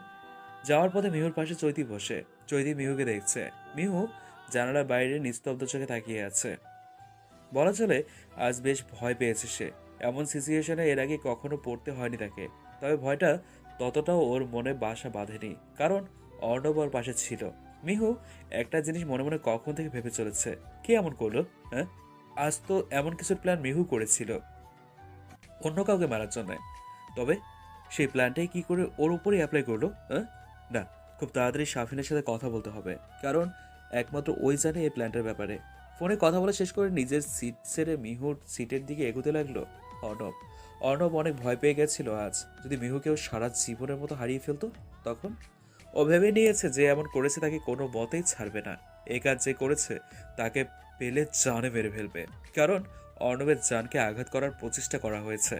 রাত 12টার দিকে গিয়ে ওদের বাস ভার্সিটির সামনে এসে থামলো। ঢাকা শহরটা এমনিই যে সারা রাতই ব্যস্ত, তাই রাতের গভীরতা এখানে টের পাওয়ার জো নেই। যে যার বাসার উদ্দেশ্যে বেরিয়ে পড়লো। মিহুকে অর্ণব জোর করলো বাসায় পৌঁছে দেওয়ার জন্য, তবে মিহু না করে দিল, কারণ মিহুর গন্তব্য অন্য এক জায়গায়। ভার্সিটি থেকে কিছু দূরে একলা পথ হেঁটে গিয়ে মোড়ের পাশে দাঁড়িয়ে থাকা কালো মার্সিডিজ কারে উঠে পড়লো মিহু। কারটি দুটো সেকশনে ভাগ করা। মিহু যে সেকশনে উঠলো সেখানে কিছু ব্ল্যাক কালারের জিন্স শার্ট ও আরও কিছু অ্যাক্সেসরিজ রাখা ছিল। কারের মধ্যেই মিহু নিজের লুক অর্ণি রূপে বদলে নেয়। এরপর গাড়ি করে পৌঁছে যায় ওর সেই চেনা জায়গাটিতে। একজন মোটাসোটা করে লোক চেয়ারে বাঁধা অবস্থায় রয়েছে। শাফিন ওর পাশেই হাতে একটা লাঠি নিয়ে দাঁড়িয়ে আছে। লোকটিকে দেখে বেশ ভালোভাবে বোঝা যাচ্ছে শাফিন ওকে প্রচুর মার মেরেছে। অর্ণি দৌড়ে এসে শাফিনের হাত থেকে লাঠিটি নিয়ে লোকটির হাতের ডানায় জোরে একটা বাড়ি মেরে দিল। ব্যথায় লোকটি চেঁচিয়ে উঠল। অর্ণি সমানে মেরেই চলেছে লোকটিকে। মনে হচ্ছে যত রাগ ক্ষোভ লোকটির উপর হওয়াই উচিত, কারণ এই সে যে চট্টগ্রামে অর্ণিকে মারার প্রচেষ্টা চালিয়েছিল। হাত থেকে গাড়িটা ফেলে দিয়ে লোকটির চোয়াল চেপে ধরে জিজ্ঞেস করে, হ্যাঁ রে, মরার পাখনা গজিয়েছে তোর? আমায় মারতে এসছিস? হ্যাঁ, আচ্ছা কি করে ভাবলি বলতো যে তোকে আমি ছেড়ে দিব? অবশ্য তোকে ছাড় তো প্রশ্নই আসে না। তুই মরবি, সাথে তোর মাস্টার মাইন্ড বসও। দাঁতে দাঁত চেপে কথাগুলো বললো অর্ণি। আজ শাফিন বেশ চমকে গেছে অর্ণিকে এভাবে দেখে। এর আগে এতটা হিংস্র অর্ণিকে দেখেনি সে। শাফিনকে উদ্দেশ্য করে অর্ণি বলল, ওর ওপরে যে আছে তার নাম আমার চাই, গরিব। শাফিন মাথা নাড়িয়ে হ্যাসুচক জবাব দেয়। এটা দেখে রাগে ফুসতে ফুসতে চলে আসে বাইরে। ড্রাইভারকে বিদায় দিয়ে নিজেই গাড়ি নিয়ে বেরিয়ে পড়ে। একটু পর গাড়িটা নিজের আলিশান বাংলোর সামনে এসে দাঁড় করায়। রাত হয়ে গেছে, তাই বাড়ির কারোর সাথে কথা না বলেই ঘরে ঢুকে পড়ে অর্ণি। ভালোবাসি, ভালোবাসি, আপনাকে অনেক ভালোবাসি। এবার যে আমিও মরেছি আপনার ভালোবাসায়। কি আছে এই ভালোবাসা নামক শব্দটাতে? অন্য জগতের সুখ দেয়, অন্য রকম অনুভূতি জাগায়। আচ্ছা আপনাকে তো আমি পছন্দ করতাম না, তাহলে ভালোবাসলাম কি করে বলুন তো? কি বলো তো অর্ণি, ভালোবাসা জিনিসটাই এমন, অপছন্দকেও প্রিয় বানিয়ে দেয়। হ্যাঁ, আমারও তাই মনে হচ্ছে। আমিও তোমায় অনেক ভালোবাসি মিহু। তোমায় নিজের কাছে আগলে রাখতে চাই, আরও বেশি ভালোবাসতে চাই তোমায়। তুমি কি আমায় সেই সুযোগ করে দেবে? কেন দেব না? আমিও যে আপনাকে ভালোবাসি, সারাটা জীবন আপনার সাথে একসাথে কাটাতে চাই। কথাটা বলেই অর্ণবকে জড়িয়ে ধরে অর্ণি। সাথে সাথেই একটা গুলির আওয়াজ হয়। চমকে উঠে ঘুম থেকে জেগে শোয়া থেকে বসে পড়ে সে। রুমে এসি দেখা সত্ত্বেও ঘেমে উঠেছে সে। এমন স্বপ্ন, মানে কি ছিল এমন স্বপ্নের? হ্যাঁ, আর ওই গুলির আওয়াজ সবকিছু কি বোঝাতে যাচ্ছিল? সবকিছু মাথার উপর দিয়ে যাচ্ছে ওর। কাল রাতে ওই লোকটাকে মারার সাইড এফেক্ট হয়তো এটা ছিল। অবশ্য একটা জিনিস ভেবে সে মুচকি হাসছে। অর্ণবকে সে স্বপ্নের মাঝে ওভাবে ইস ভাবতেই লজ্জা লাগছে। সব চিন্তা মাথা থেকে ঝেড়ে ফেলে ওয়াশরুমে গিয়ে ফ্রেশ হয়ে আসে। রেডি হয়ে রুমের বাইরে পা রাখে। নিচতলায় ড্রয়িং রুমে বসে ওর চাচা ও চাচি চা খাচ্ছিল, খবর পড়ছিল। তখনই অনেকে সিঁড়ি দিয়ে নামতে দেখে চমকে ওঠে। হাত থেকে খবরের কাগজ রেখে উঠে এসে জিজ্ঞেস করে, কিরে কখন এলি তুই? আর আমাদের জানাসনি? ছোট আব্বু কাল অনেক রাত করে ফিরেছি, তাই আর তোমাদেরকে ডাকিনি। ভালো করেছিস মা। তা তুই সুস্থ আছিস তো? আসতে কোনো অসুবিধা হয়নি তো? না, কোনো সমস্যা হয়নি ছোট আব্বু। তুমি ঠিক আছো তো? হ্যাঁ, আমার আবার কি হবে, আমি ঠিক আছি। ছোট আব্বু, আমি তোমায় একটা কথা বলতে চাচ্ছিলাম। কি কথা মা? তুমি কিছুদিন আগে বলেছিলে না বিয়ের ব্যাপারে? হ্যাঁ বলেছিলাম। তুই কি কাউকে? হ্যাঁ, আমি একজনকে ভালোবাসি এবং তাকে বিয়ে করতে চাই। এটা তো অনেক ভালো কথা। তুই তো আগে বলবি, আমি আজই তোদের এঙ্গেজমেন্ট করে রাখতাম। তাকে এসে এত তাড়াতাড়ি নয়, তবে দেরিও করব না। আর সব জানবে। আমি আজই তাকে এ ব্যাপারে বলবো। আচ্ছা মা, তুই আমার সাথে ছেলেটি দেখা করাস। আমিও দেখতে চাই কে আমার অনিমায়ের মন জয় করলো। অনি হাসি মুখে নিজের রুমে চলে যায়। এদিকে ড্রয়িং রুমে একজন প্রচন্ড ক্ষোভ নিয়ে আছে। অনির ভালোবাসা নয়, হয়তো অন্য কোনো কারণে। নদীর তীরে পা ভিজিয়ে সাদা চুড়িদারে নদীর দিকে তাকিয়ে আছে। এমন একটা দিনের আশা ছিল ওর। অনেকদিন আগে পূরণ হতে চেয়েও হয়েছিল না, তবে আজ পূরণ হতে চলেছে। অর্ণব এসে গাড়িটি থামিয়ে সোজা নদীর পাড়ে গিয়ে দাঁড়ায়। মনে হচ্ছে মনটা ভীষণ খারাপ ওর। হালকা নীল রঙের শার্ট ও অ্যাশ কালারের প্যান্টে দারুণ লাগছে অর্ণবকে দেখতে। অর্ণিও আজ মিহুর রূপে এসেছে। ভালোবেসে ফেলেছে অর্ণবকে, সেটা ওর কাছে অজানা নয়। এবার দেরি না করে বলে দেওয়াটাই শ্রেয় বলে মনে হচ্ছে অর্ণির কাছে। পানিতে পা নাচিয়ে নাচিয়ে খেলা করছে দেখে অর্ণবের ঠোঁটের কোণে হাসি ফুটে ওঠে। পেছন থেকে ডাক দেয়, অর্নি। নামটি শুনে হালকা খারাপ লাগে অর্ণির, কারণ ও চেয়েছিল আজ ওকে মিহু বলে ডাকুক অর্ণব। তবুও এমন একটা অনুভূতি মেশানোর সন্ধ্যায় অন্য কিছু না ভেবে পেছনে ফিরে তাকায় অর্ণি। অর্ণবকে আজ কেমন অগোছালো লাগছে ওর। পোশাকে পরিচিত পরিপাটি হলেও চেহারা দেখে বেশ বিষণ্ণ মনে হচ্ছে ওর কাছে। অর্ণব, আপনি কি ঠিক আছেন? এই প্রথম নিজের নাম ভালোবাসা মানুষটির মুখে শুনে বুকে সুখের হাওয়া বয়ে গেল। হ্যাঁ, আমি ঠিক আছি। আপনিও বুঝতে পারছেন আমি আপনাকে এখানে কেন ডেকেছি? অর্ণব, আমি আপনাকে ভালোবেসে ফেলেছি। ভালোবাসার অনুভূতিতে আমিও তলিয়ে যাচ্ছি। একটা সুখের আভাস পাচ্ছি আমি আপনাকে ভালোবেসে। আপনি কি আমায় আপনাকে আরো ভালোবাসার সুযোগ করে দেবেন?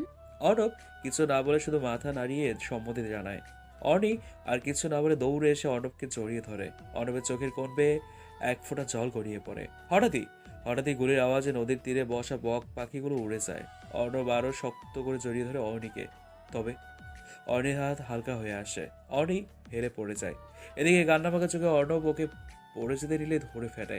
অর্ণির সাদা চুড়িদারটি লাল রক্তে মাখামাখি হয়ে গেছে।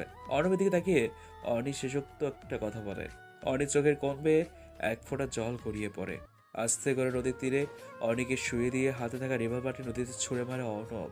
এরপর অর্ণির কপালে আলতো করে একটা চুমু দিয়ে গাড়িতে করে চলে যায়। অর্ণি সেখানেই পড়ে থাকে। একজোড়া চোখ এতক্ষণ সবকিছু পরখ করছিল। অর্ণব চলে গেলে একটা শয়তানি হাসি দিয়ে সেই চোখ জোড়ার মালিকও চলে যায়। প্রচুর রক্ত ঝরার ফলে শরীরটা অনেকটা দুর্বল হয়ে গেছে অর্ণির। 1 মাসের মতো হয়ে গেছে সে নিজের রুমের বেডে শুয়ে দিন কাটাচ্ছে। সাথে চাচি, চাচা ও শাফিন রয়েছে। এর মাঝে একটিবারের জন্য অর্ণবর খোঁজ নিতে আসেনি। শাফিন অর্ণবকে খুঁজে মারতে চাইলে অর্ণি বারণ করেছিল। অর্ণব ওর সাথে খেললেও অর্ণি জিতে গেছে। নিজের ভালোবাসার কাছে জিতে গেছে সে। এমনিতেই হাঁটাচলা নিজেই করতে পারে অর্ণি, এতে কারো সাহায্যের প্রয়োজন পড়ে না। তবে এখনো পর্যন্ত বাড়ির বাইরে যাওয়াটা হয়ে ওঠেনি। তবে আর এভাবে থাকতে পারছে না সে, তাই শাফিনকে বলে নদীর পাড়ে যাওয়ার বায়না ধরে, যেখানে অর্ণিকে শুট করে রক্তাক্ত অবস্থায় ফেলে চলে গেছিল অর্ণব। আজকে আরও একবার সেখানকার হাওয়ার ঘ্রাণ পেতে ইচ্ছে হচ্ছে ওর। শাফিনও নিয়ে যেতে রাজি হয়। শাফিন ড্রাইভ করছে এবং অর্ণি জানালার ধারে খোলা চুল উঠতে দেখছে। আচ্ছা, অর্ণব কি একটা বারো খোঁজ নিতে আসেনি? নিজের হাতেই মেরে উধাও হয়ে গেল কোথায়? কই, ওই তো বলতো অনেক ভালোবাসি। সেসব কথাগুলো কোথায় হারিয়ে গেল মুহূর্তের মাঝে? নাকি সব মিথ্যে ছিল, সবই একটা ছলনা ছিল? আমিও তো এতটাও ছল করিনি ওর সাথে। অতীতের কষ্টটা ওকে একটুখানি বোঝানোর জন্যই তো প্রথমে ওর মনটা ভেঙেছিলাম। পরে তো আমি ওকে ভালোবেসে ফেললাম। আমি জানি অতীতে সেই ঘটনা জুড়ে রয়েছে অন্য কেউ। অর্ণব তো শুধু মোহরা মাত্র। তাহলে অর্ণব কেন আমায় এমন একটা শাস্তি দিল? ওর কাছে আমার সব প্রশ্নের উত্তর জানতে হবে, কারণ ওর চোখে আর যাই হোক ভালোবাসাটা মিথ্যে ছিল না। ওর এমন কাজের পেছনে নিশ্চয় অন্য কেউ আছেন, এবং সেই অন্য কেউ অবধি পৌঁছতে একমাত্র অর্ণবেই পারবে। গাড়িতে ব্রেক কষার পর হালকা ধাক্কা অনুভূত হলে ভাবনার জগৎ থেকে ফেরত আসা অনি ওরা পৌঁছে গেছে। গাড়ি থেকে খালি পায়ে নেমে চোখ বন্ধ করে একটা লম্বা শ্বাস প্রশ্বাস নেয় অনি। একটু একা থাকতে মন চাইলে শাফিনকে বলে গাড়িটা কোথাও পার্ক করে আসতে। শাফিনও অনির কথা মতো চলে যায় গাড়ি নিয়ে। অনির দৃষ্টি সামনের দিকে অগ্রসর হতে চোখ মুখ কেঁপে ওঠে তার। ডান হাতে সাদা গোলাপ ও বাঁ হাতে পকেটে গুজে নদীর পানি চেয়ে আছে অনির পরিচিত কেউ। আলতো পায়ে হেঁটে তার কাছে গিয়ে অনি জিজ্ঞেস করে, এখানে গোলাপ হাতে? কণ্ঠটি শুনে মানুষটি চমকে ওঠে, পেছনে ঘুরে তাকায়। অনিকে দেখে চোখে মুখে আনন্দের ছাপ ভেসে ওঠে তার। সাথে সাথে অনিকে জড়িয়ে ধরে সে। পেটে ব্যথা অনুভূত হওয়ায় আহ বলে ওঠে অনি। খুব ট্রিক করেই মেরেছিলেন। আগে থেকেই জানতেন তাই না কোথায় গুলিটা লাগলে মোর? পরে আর কিছু বলার আগে অনির কোমল ঠোঁট জোড়া নিজের দখলে নিয়ে নেয় অর্ণব। আর কিছু বলার সুযোগ থাকে না অনির। কিছুক্ষণ পর ছেড়ে দিলে অনিকে শক্ত করে জড়িয়ে ধরে সমস্ত ওর মুখে চুমু দিতে থাকে অর্ণব। যেন 1 মাসের জমানো ভালোবাসা একদিনে প্রকাশ পাচ্ছে। হাতের সাদা গোলাপটি অনির কানে গুঁজে দিয়ে অর্ণব বলল, নিশ্চয় ভালোবাসি। শাফিন গাড়ি পার্ক করতে এসে পড়েছে এক বিপাকে। আসার পথে গাড়ির টায়ারের সমস্যা হয়ে গেছে। ওদিকে অনি একা রয়েছে আরেক টেনশন। তাই শাফিন চেষ্টা করে যত দ্রুত পারে অনির কাছে গিয়ে পৌঁছানোর। আচ্ছা, আপনাকে একটা কথা জিজ্ঞেস করব। অর্ণবের চোখের দিকে তাকিয়ে অনি কথাটি বলে। অর্ণবকে দেখে সে আগের অর্ণবের মতো লাগছে না ওর। 1 মাসে চেহারাটার অবস্থাই পাল্টে গেছে। বলো। আপনি কি স্বেচ্ছায় আমাকে গুলি করেছিলেন? অর্ণব অনির এই প্রশ্নটি শুনতে চেয়েছিল, কারণ এতটা দিন এই প্রশ্নের উত্তর দেওয়ার অপেক্ষাতেই ছিল সে। তোমার কি মনে হয় কে গুলি করেছিল? আমার মনে হয় আপনাকে দিয়ে আমায় কেউ মারতে চেয়েছিল, কিন্তু কে সে আমি জানতে চাই, এবং আমি জানি এর জবাব আপনার কাছে আছে। পাশ ছেড়ে উঠে গিয়ে অর্ণির সামনে হাঁটু গেড়ে বসে দুগালে হাত রেখে বলল, অর্ণি, আমি তো এই সব প্রশ্নের জবাব দেবো, তার আগে তোমায় আমার সাথে একটা জায়গায় যেতে হবে। যাবে? হ্যাঁ যাব, কিন্তু কোথায়? কাজী অফিস। মানে? হ্যাঁ অর্ণি, আজকে তোমায় আমি বিয়ে করতে চাই। আমি আর তোমায় হারানোর রিস্ক নিতে পারবো না। কিন্তু আজই কেন? আর আমার প্রশ্নের সাথে বিয়ের কি সম্পর্ক? সম্পর্ক আছে, তাই বলছি। যাবে? একদিন তো এমনিই তোমার বউ হব, আজ হলেই বা কি আসে যায়, চলো। হাসি মুখে অর্ণব অর্ণিকে জড়িয়ে ধরে। এরপর দুজনে হাত ধরে গিয়ে গাড়িতে উঠে কাজী অফিসের উদ্দেশ্যে চলে যায়। ওদিকে শাফিনের কাজ শেষ হলে নদীর পাড়ে এসে দেখে অর্ণি কোথাও নেই। রেজিস্ট্রি পেপারে সাইন করে লিগালি ম্যারিড হাজব্যান্ড ওয়াইফ হিসেবে অর্ণি ও অর্ণবের সম্পর্কের নতুন একটা পরিচয় হলো। খুবই খুশি আজ ওরা। তবে অর্ণির খারাপ লাগছে, ছোট আব্বুকে বলা হলো না কিছুই। দুজনে মিলে নতুন জীবনে শুরু করলো আজ থেকে। তবে তার আগে কারো জীবন নিয়ে খেলতে হবে তো দুজনকেই। বিয়ের রেজিস্ট্রেশন সম্পন্ন হলেই ওরা সেখান থেকে বেরিয়ে আসে। গাড়ির সামনে এসে অর্ণব অর্ণিকে বলল, আমি এখন তোমায় সেই ব্যক্তিটির সামনে নিয়ে যাব যে তোমায় আমার থেকে কেড়ে নিতে চেয়েছিল। তবে তার আগে তোমার চোখে একটা কালো কাপড় বাঁধতে হবে। কালো কাপড় কেন? এটা একটা সারপ্রাইজও বলা চলে, তাই আমি চাই এভাবে না দেখে চোখটা বেঁধে দিতে। ওকে ওকে দিন। পকেট থেকে একটা কালো কাপড় বের করে অর্ণির চোখটা বেঁধে দেয় অর্ণব। এরপর গাড়ি করে চলে যায় নিজেদের গন্তব্যের দিকে। কালো কাপড়ে মোড়ানো চোখ খুলে দিতে অর্ণির সামনে থাকা মানুষটিকে দেখে স্তব্ধ। অর্ণবের কাছে শিওর হওয়ার জন্য জানতে চাইলে বলে, ইনি সেই ব্যক্তি যে তোমায় শ্যুট করার জন্য বলেছিলেন, এবং আমার বাবা। অর্ণব ভাঙা গলায় জবাব দেয়, হ্যাঁ, আমার বাবা, যে সম্পত্তির লোভে নিজের ছেলের ভালোবাসাকে মেরে দিতে চেয়েছিল 4 বছর পূর্বে। আজ বাংলাদেশের অন্যতম রিয়েল এস্টেট কোম্পানির মালিক আবরার আরাফ এর জন্মদিন। আজ অর্ণি ম্যানশনে এতটা শোরগোল আনন্দ হলেও আরাফ সাহেবের মনটা ভার হয়ে আছে। আজ এই খুশির দিনে ওনার মেয়ে পাশে নেই, কারণ সে লন্ডনে নিজের গ্র্যাজুয়েশন করছে। তবে আজকে মেয়ের আসার কথা ছিল, তবে এখনও এসে পৌঁছালো না। আবরার আরাফ ছুরি হাতে দাঁড়িয়ে আছেন বিশাল একটা কেকের সামনে। ওনার পাশে 2 বছরের ছোট ভাই আশরাফ আহমেদ দাঁড়িয়ে আছেন। কেক কাটার কথা বলে আরাফ সাহেব বারবার মাথা নিচু করছেন। আর কোনো উপায় না পেয়ে কেকটা কাটলেন উনি। মেয়ে অর্ণির ফোন আসলো, সে নাকি রাত 2টোর আগে আসতে পারবে না, কারণ বৃষ্টির কারণে ফ্লাইট কিছু সময় পিছিয়ে দিয়েছে। কেক কাটার পর নিজের বন্ধু বান্ধবদের নিয়ে টেবিলে বসলেন আরাফ সাহেব, যেখানে ছিলেন ওনার ছোট ভাই আশরাফ। নিজের মেয়ের বিয়ে ঠিক করে রেখেছেন, যার সাথে ফাতিন আদনান। রাজনৈতিকভাবে জড়িত আনাফ সাহেবের কাছের একজন মানুষ ও গার্ড বলা চলে পিয়াস আহমেদ। খুব অল্প বয়সেই সাকসেসফুল একজন বিজনেসম্যান জেরিন সরকার ও আনাফ সাহেবের পার্সোনাল 3 জন গার্ড। আনাফ সাহেব এদের সবাইকে মনে প্রাণে বিশ্বাস করেন। তবে আজ যে ওনার মৃত্যু এরাই হাতে করে নিয়ে এসছে তা আনাফ সাহেবই জানেন না। সবাই মিলে বাড়ির পেছনে গার্ডেনে বসে সবাই ড্রিঙ্কস করছে। স্যার, আপনার মেয়ে আসলো না যে? ওর ফ্লাইট কয়েক ঘন্টা পিছিয়ে গেছে, তাই আসতে একটু লেট হবে ওর। মেয়ে নেই তো কি হয়েছে, হবু জামাই তো আছে তাই না? আলাপ শুরু করুন সবাই। আঙ্কেল অর্নি আজ কখন আসবে? ও তো বলল রাত 2টা বাজে। ও তাহলে তো আমাদের কাজটা বেশ সহজই হয়ে যাবে, কি বলেন ছোট আঙ্কেল? কি কাজ ফিয়াস? সেটা এখনই বুঝে যাবেন। বলার সাথে সাথেই আনাব সাহেবের পেছনে দাঁড়িয়ে থাকা গার্ড একটা লাঠির সাহায্যে ওনার মাথায় বাড়ি মারে। তৎক্ষণাৎ উনি আহ বলে চিৎকার দিয়ে ওঠেন। আনাব সাহেবের এমন চিৎকার করায় ফোনে কথা বলতে থাকা আদনান দৌড়ে চলে আসে। এসে দেখে আনাব সাহেব মাথায় হাত দিয়ে মাটিতে গড়াগড়ি খাচ্ছেন। আদনান ওদেরকে থামাতে গেলে দূর থেকে একজন ওর বুকে গুলি করে। সামনের দিকে তাকিয়ে দেখেন ছোট চাচা আশরাফ সাহেব পিস্তল হাতে দাঁড়িয়ে আছেন। সেই মুহূর্তেই আদনান গোংরাতে গোংরাতে মারা যায়। ওদিকে সবাই মিলে আনাব সাহেবকে ইচ্ছে মতো মেরে রক্তাক্ত করে ফেলেন। আনাব সাহেব ও আদনান সেদিন সেখানেই মারা যায়। যারা এই দুজনকে মেরেছে তাদের মূল উদ্দেশ্য আনাব সাহেবের কোম্পানির মালিক হওয়া, এবং সেটা আনাব সাহেব বেঁচে থাকলে সম্ভব নয়। তাই তো অনেক দিনের প্ল্যানটা আজকে পূরণ করলেন। এসব মারার প্ল্যান আশরাফ সাহেবের ছেলে শায়েক অর্ণব করেছিল। আশরাফ সাহেব অনেক আগে একজন মেয়েকে প্রেমের জালে ফাঁসিয়ে মিথ্যে বিয়ে করেছিলেন, যার ফলে ছেলে সন্তান হিসেবে অর্ণব হয়েছিল। আশরাফ সাহেব কখনোই অর্ণবের ভালো চাননি, আজও চান না। তাই তো মূল প্ল্যানের জায়গায় অর্ণবকে রেখেছেন।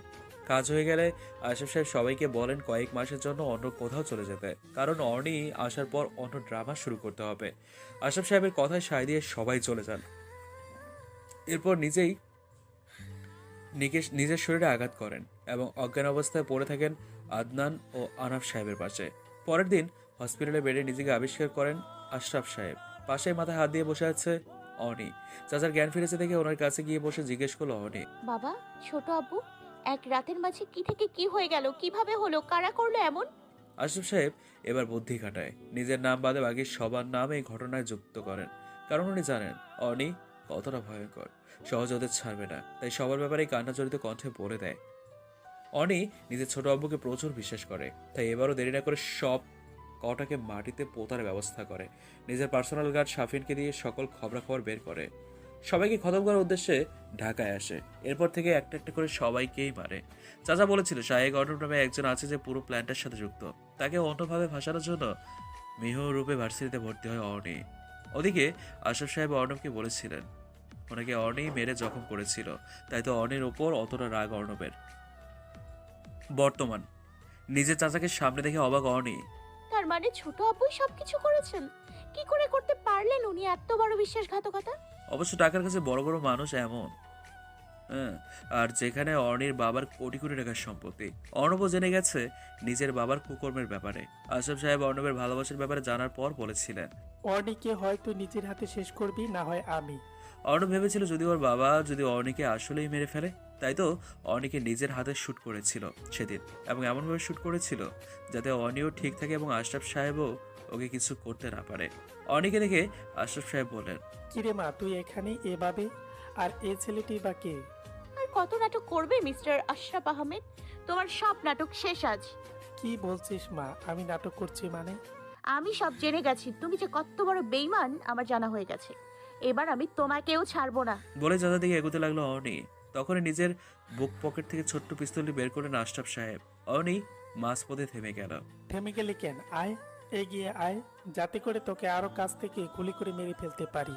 আমার এই অপদার্থ ছেলেটা যে কেন সেদিন তোকে মারলো না। একটা গুলির আওয়াজ অর্ণির বাংলোর সমস্ত দিকে ছড়িয়ে পড়ে। গুলিটা বুকে লাগতেই রক্তাক্ত অবস্থায় ফ্লোরে লুটিয়ে পড়ে। অর্ণি পেছনে ফিরে দেখে শাফিন পিস্তল হাতে দাঁড়িয়ে আছে। ব্যাপারটা কষ্টের হলেও আজ গিয়ে শান্তি পেল অর্ণি। নিজের বাবা ও বাগদত্তার মৃত্যুর প্রতিশোধ নিল আজ। আশরাফ আহমেদ এবং সেই আদনানের মতো গোংরাতে গোংরাতে মারা গেলেন। পাশে বসেই ওনার স্ত্রী কাটাকাটি করতে লাগলেন। অর্ণবের চোখ বেয়ে জল পড়লেও তা বলা যেতে পারে খুশির কান্না। নিজের বাবাকে এমন শাস্তি দেওয়া কোনো সন্তানই চাইবে না, তবে ওর বাবা যে বাবা ডাকটি শোনার যোগ্যতায় রাখে না।